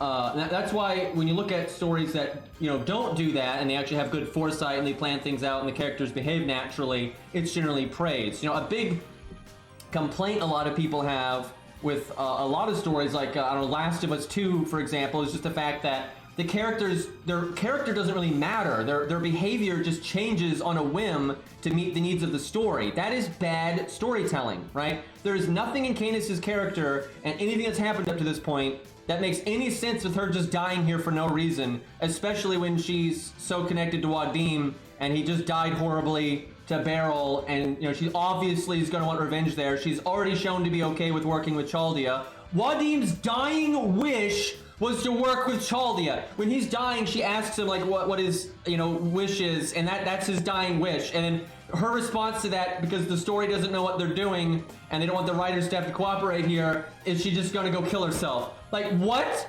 Like, in what, how does that make any sense for her character up for the entire thing? You know, it's not a matter of opinion, it's a matter of, you know, actually writing a coherent story. You know, like, my whole point with, like, you know, Masashi, right? Like, people were complaining about Masashi because she got too much screen time. I don't even like Masashi, and I don't care that she got a lot of screen time, because that's just the character arc, and that's fine, right? It's more about how you use the screen time, how they behave, do you respect their powers, you know, does this fit the story, you know, that kind of stuff. I don't have to like a character for them to need screen time or not. It's kind of like, that's like saying MASH has had enough screen time, so she should just stop being in the story right now, even though the entire story has revolved around MASH up to this point, right? Like, there's just so many story threads at this moment connected to Canis where she would need to move on and, you know, do stuff, and she just doesn't, because, and it's not like, it's not natural. It doesn't feel like, you know, oh darn, you know, this is just Canis' fate. It's more like, it's so blatantly obvious that they're just trying to make sure Canis isn't in the next story for no natural reason. Okay, 235k. She now has the attack thing.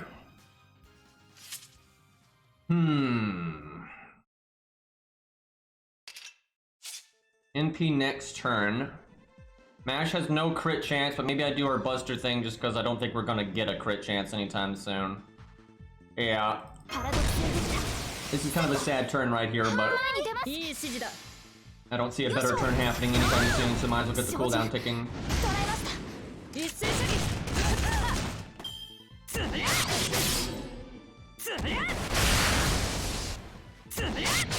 And Fate is pretty bad about that, honestly. They do a lot of stuff where they put the cart before the horse, and I think a lot of people don't know what that phrase means. But it's very self-explanatory. It's like, imagine being like a merchant and you're traveling, you know, the roads, and you've got your horse and you got your cart with your merchandise, and you put the fucking cart before the horse, and now you're supposed to travel somewhere. It don't work so good, right? It's very unnatural and stupid, right? And Fate is really bad about this, with like David. You know, David doesn't say a word about Solomon or any of that stuff, and it's because they just didn't want him to be part of the main story, and they come up with an excuse of, oh yeah, he didn't want to, like, you know, he didn't want to, like, be a burden to Romani and stuff. And it's like, that's just an excuse, right? That doesn't make any sense. Same with Gilgamesh not revealing his identity when you've got Alexander the Great, you know, showing him up, you know, and, you know, blurting out his identity and, you know, surprising everyone and, you know, earning respect of everybody, right? With being such a prominent name. There's no world where Gilgamesh is gonna be like, oh yeah, if you don't already know who I am, you don't deserve to know my name. When at no point through any other Fate story does Gilgamesh ever try to hide his identity, ever. And the one time where he'd really get to show off, then he's gotta hide it, right? That is so unnatural, and that's because they had already, they wanted the whole Artoria not knowing his identity and Fate Stay Night thing. Like, that's just bad storytelling, right? There's no world that's good storytelling. That's just, it's an excuse.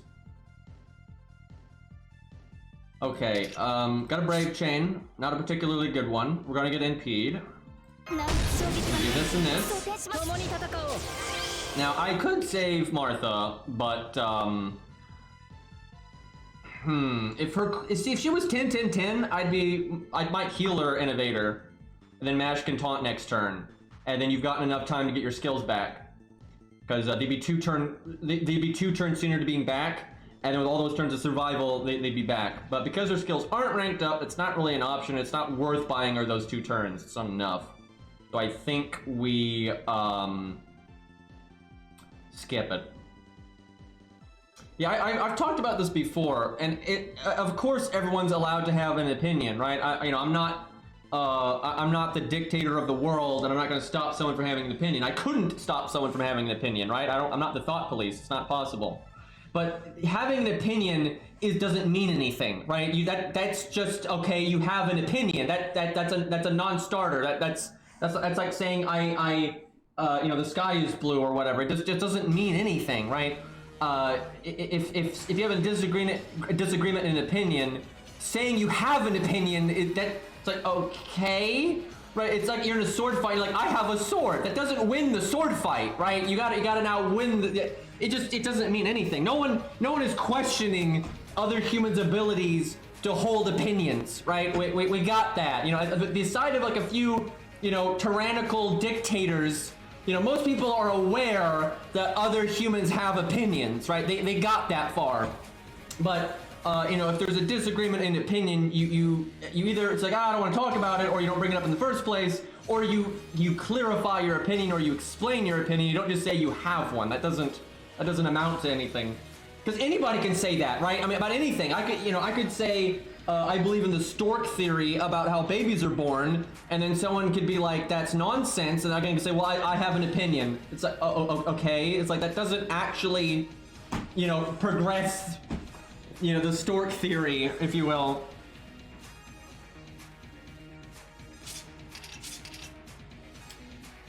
Do I heal Mash?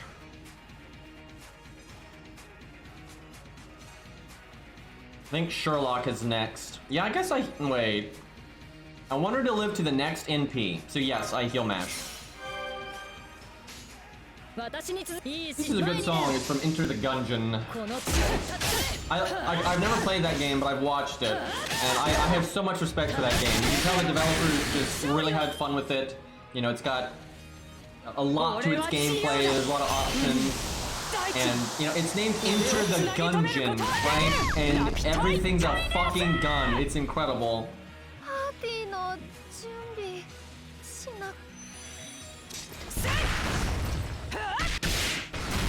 Yeah, the main reason I've never played it is just with my eyesight, those kind of top-down games that are very chaotic, kind of zoomed out a good bit, bullet hells and all that, they're really hard for me to play. It's a bit too much for me to follow, which sucks, because it looks like a good game, though. From what I've seen of it, it looks like a pretty competent game. I've got some friends that love it to death, but I still appreciate it regardless. It's pretty neat.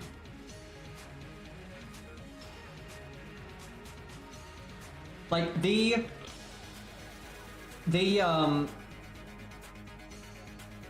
really commit to their gimmick, and they still have good gameplay, right? It's like a joke, right? And then they super commit to it. Otto, the guy is obviously joking. Also, Otto, like, you have a real issue I noticed where anytime someone agrees with me, you assume they agree with me just because it's me. That's not valid either, right? Like, someone can agree with me because they actually agree with me, right? Like, if someone disagrees with me, you still have to explain why. It's also a non-starter if you're just like, oh, well, that's just not your opinion because the other guy said it. That doesn't mean anything. Ideas are ideas, right? Like, ideas are just what they are. And, like, that guy is so blatantly joking. It's called sarcasm.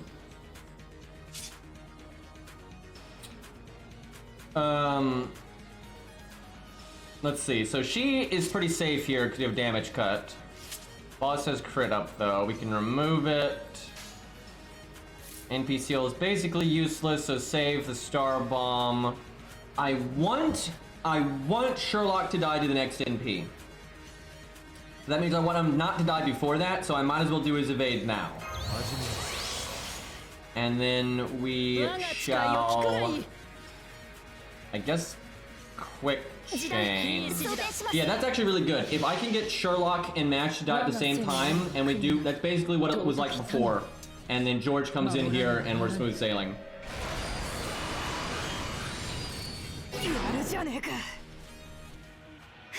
Yeah, I mean, for real, half my ideas are going to be from other people or, you know, other experiences. And then where I got them from, they weren't original there either, right? That's just how...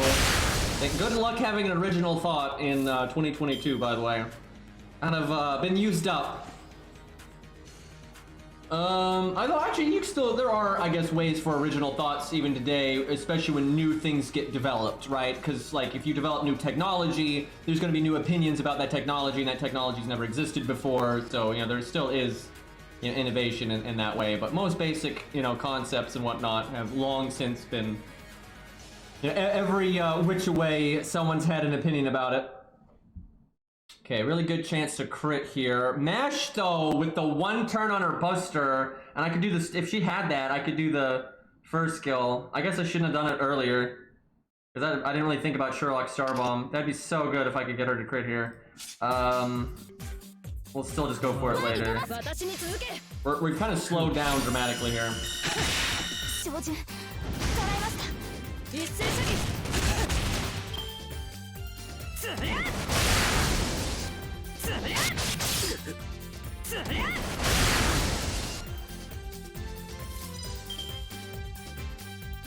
This music is so unfitting.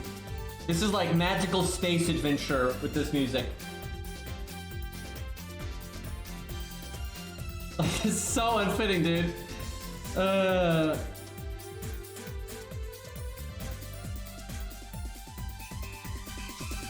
Well, I guess I'm gonna Starbomb and see if, like, Mash just happens to get it. No. Okay, so we don't use her Buster up.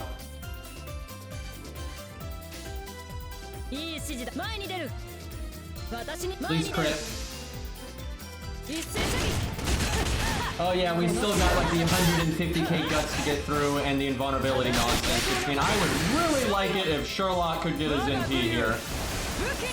Like literally right now. Candace, can you help me out here? No, you're, that's not what I wanted.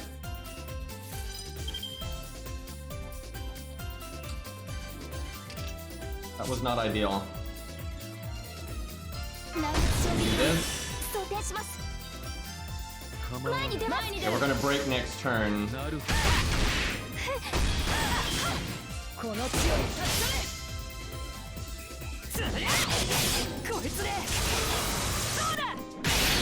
Woo, that was close. I mean, she still had her guts, I guess, but... Okay. Is it worth it to evade Kakojana? The only problem is she's the only one... I would actually say no. It's just she's the only one that can have Pierce Invulnerability. So I guess yes? I may regret this. Can I break without doing the NP? Shit. You know, our NP's not actually worth that much, to be honest, because we're NP1 and AoE. So I think we just do that.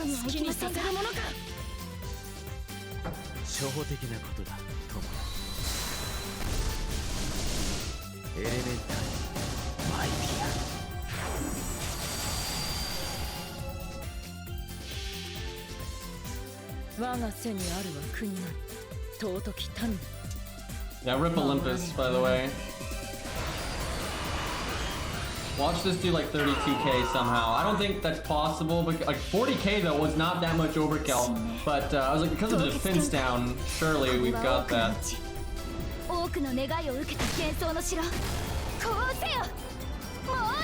You know, there actually is a chance that Mash lives here, and that would not be good. The only way that would be good is if the next turn Canis only attacked Mash, then it would be fine. But if he lives here, and then Beowulf shows up, and Beowulf gets attacked, it's really, really bad. Why is Sherlock alive? Fucking rulers, dude! Oh shit. Well, at least Mash can taunt next turn if she lives.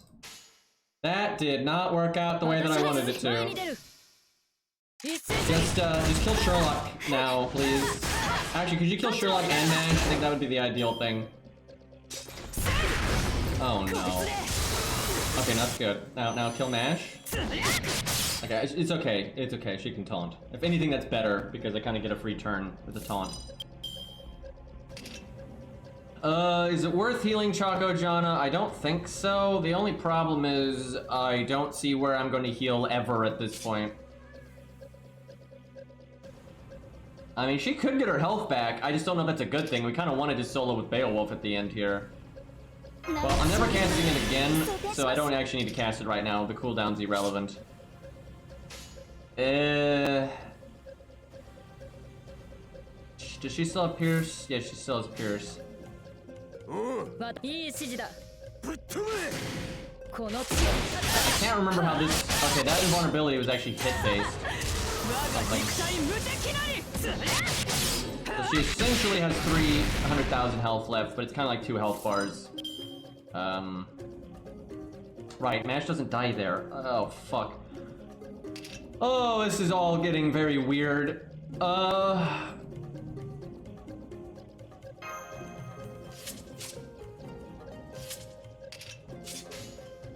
the art chain, probably not worth it. I don't know, it's gonna be kind of RNG because we can't really cleanly get into a Beowulf solo. It's gonna be really random if we get good value or not. Please kill Mash, please kill Mash, please kill... Don't do double guts! Also, don't, oh shit. Okay, at least Mash can die here.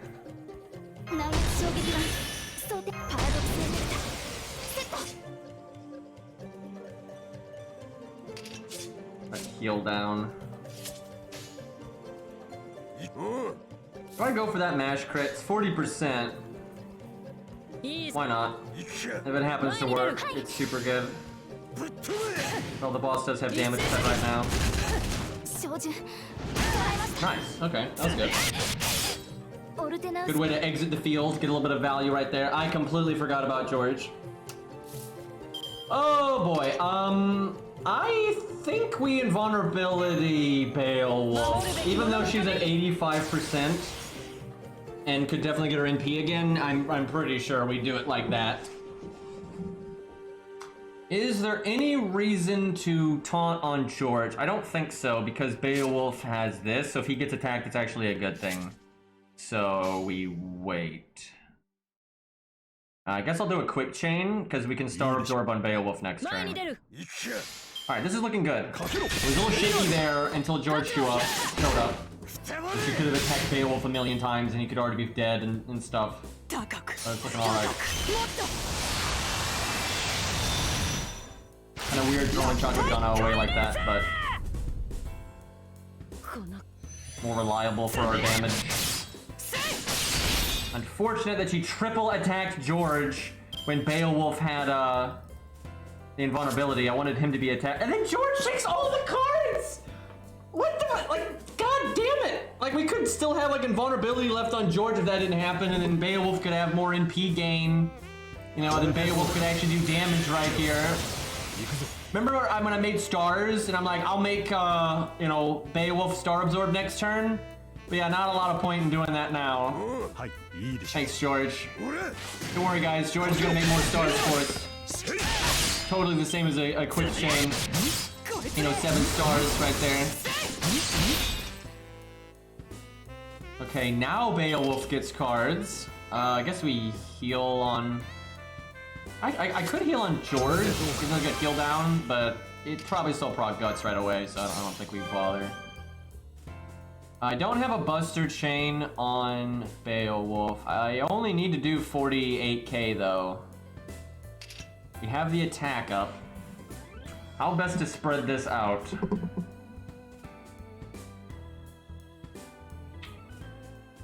I really want to do the 48k right now. I think I do the Star Bomb, and I don't do anything else though. Oh, that did not work out. as well as I would have liked. I guess it makes sense though. I've got 4 out of 5. Star Absorb doesn't really funnel the cards very much. I was gonna say, we only need 1 crit game. Work with me here.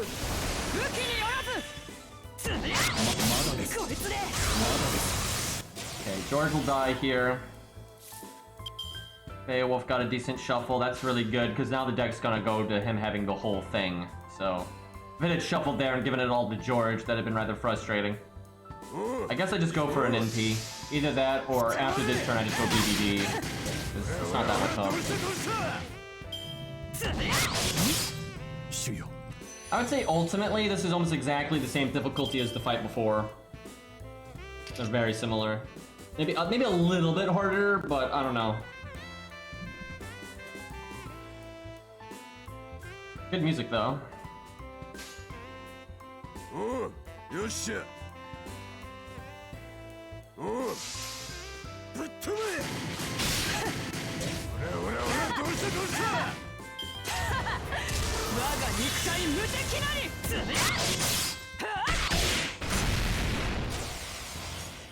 We have double attack down, but I don't think that's gonna matter at all. And even if we didn't kill, we have guts. And so we'd have another one. Alright, that was pretty close though. It was a bit more close than the last one, but kind of RNG variance.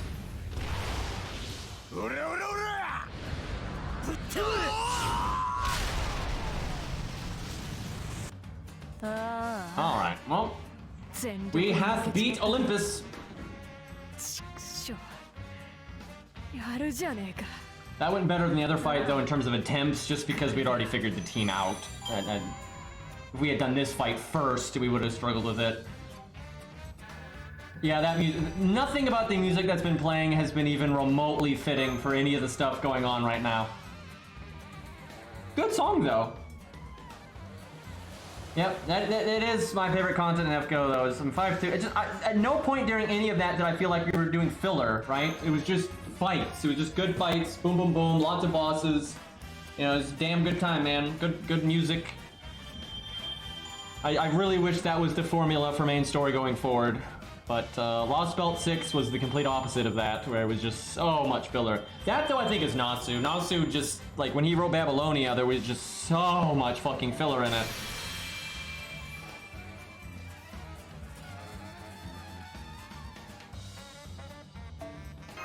Alright, we really need to grail some people. I've been putting that off just because I didn't think we needed it, but now that we're almost caught up with the main story, we really should just grail our stuff. We're obviously grailing Stheno because that's like the whole shtick. Oh, we still have to do Epic of Remnants too. I forgot about that. We should do our Gartha first, just so Stheno can get the female bonus and get used to pots while we got them before they wear off. I kind of want to save Epic of Remnant 1, right? The Lobo fight. I want Stheno to be like, you know, beefed up and prepared by then. Yeah, most of Lost Belt 6, it feels like you're not even playing the game. It's like you're watching it, and at that point, it's like, why is it a video game? Like, goddamn. And it just doesn't make any sense, because the story supports in Lost Belt 6 aren't any more important to the story than, like, Bedivere is in Camelot. And they don't force you to use Bedivere. You can use him, right? You can use your own, or you can use the story support one, but you don't have to.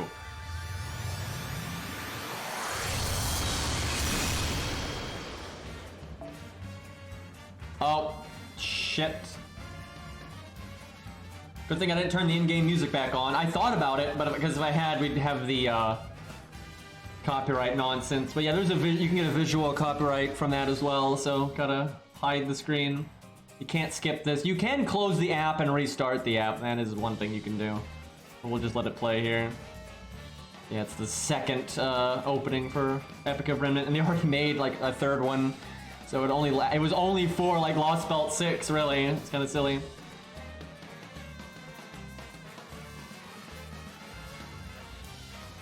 Yeah, I remember my first stream ever. We made a new account, and I got it got blocked because of it. I eventually was able to edit it out and get it back up, but it took some effort.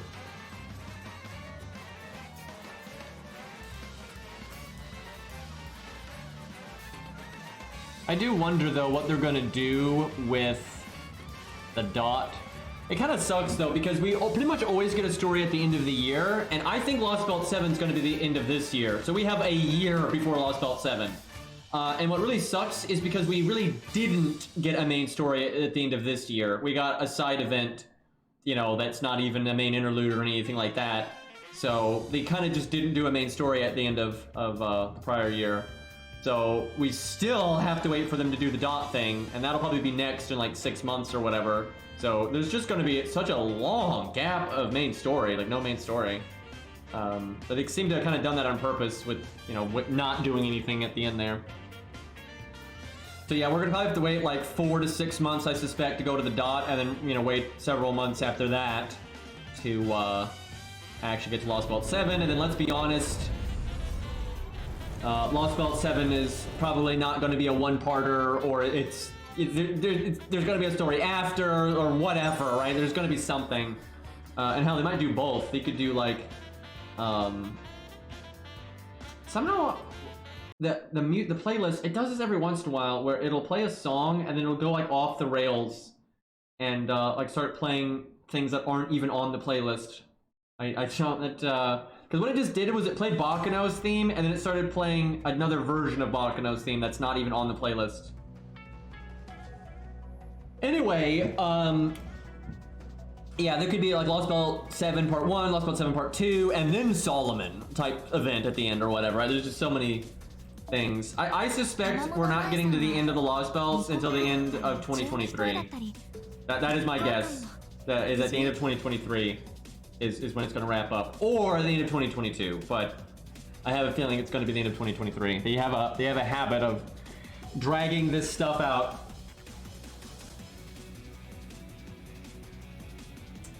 Okay, well, it does feel pretty good to get that done. I'm pretty unmotivated to do 5.5, but we'll probably do it a little down the road. We'll probably play the co-op account some next, and then maybe the Herc account again. I think I already missed the Assassin Daily, though. I think I forgot about, I need to do the Assassin Daily on the co-op account, and I think I just missed it. Okay, well, I think I might wrap up early today, just because I got some real life stuff I should take care of, and I should be a responsible adult. I might play Dark Souls later tonight. It might be a bit later though. I don't hold your breath, just because I might just take the rest of the day off. I think we'll just have kind of a short day today, just because we beat Lost Belt 6 or 5, excuse me, nice and clean there, and I should really get a few things done. But thank you guys for hanging out. Man, I love Lost Belt 5. That was awesome. I really enjoyed fighting those bosses again. And we probably won't get to fight them again for a long time because we don't have any other accounts in that vicinity. And there's the garbage account, but that's gonna, oh boy, that's gonna be a slow ride. Let me think though. Yeah, I guess tomorrow maybe we start playing the co-op account again, either that or the Herc account or something like that. Maybe do some more bonus streams, focus on some other games for a little bit. Although I guess Valentine's might start tomorrow, so maybe we do that. Hell, if Valentine's is accessible to everybody, we're probably going to do the Valentine's Day event on the co-op accounts, because they've never, ever played an event, and it'll be kind of fun trying to get through an event with those ridiculous restrictions. So yeah, that's going to be an enjoyable experience, and by that I mean terrible.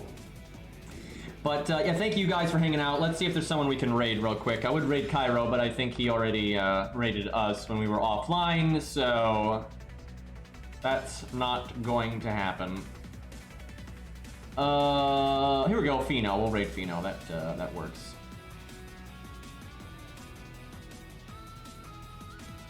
Yeah, hopefully we get some good news tonight. Does anyone know when is the stream? Like, I want to know when I'm trying to figure out what time it is for me. Because if it's not too late, I'll stay up. And, we can talk about it on Discord and stuff. Why it happens. But if it's too late, then I'll wait. In 4 hours? Oh, Jesus, that's super easy for me. They must be doing it at a weird time for them. Because, yeah, I'll totally be on Discord for that then. Yeah, no problem. And normally it's way later for me. But cool. All right. Well, I'll probably see you all then, and take care. Peace.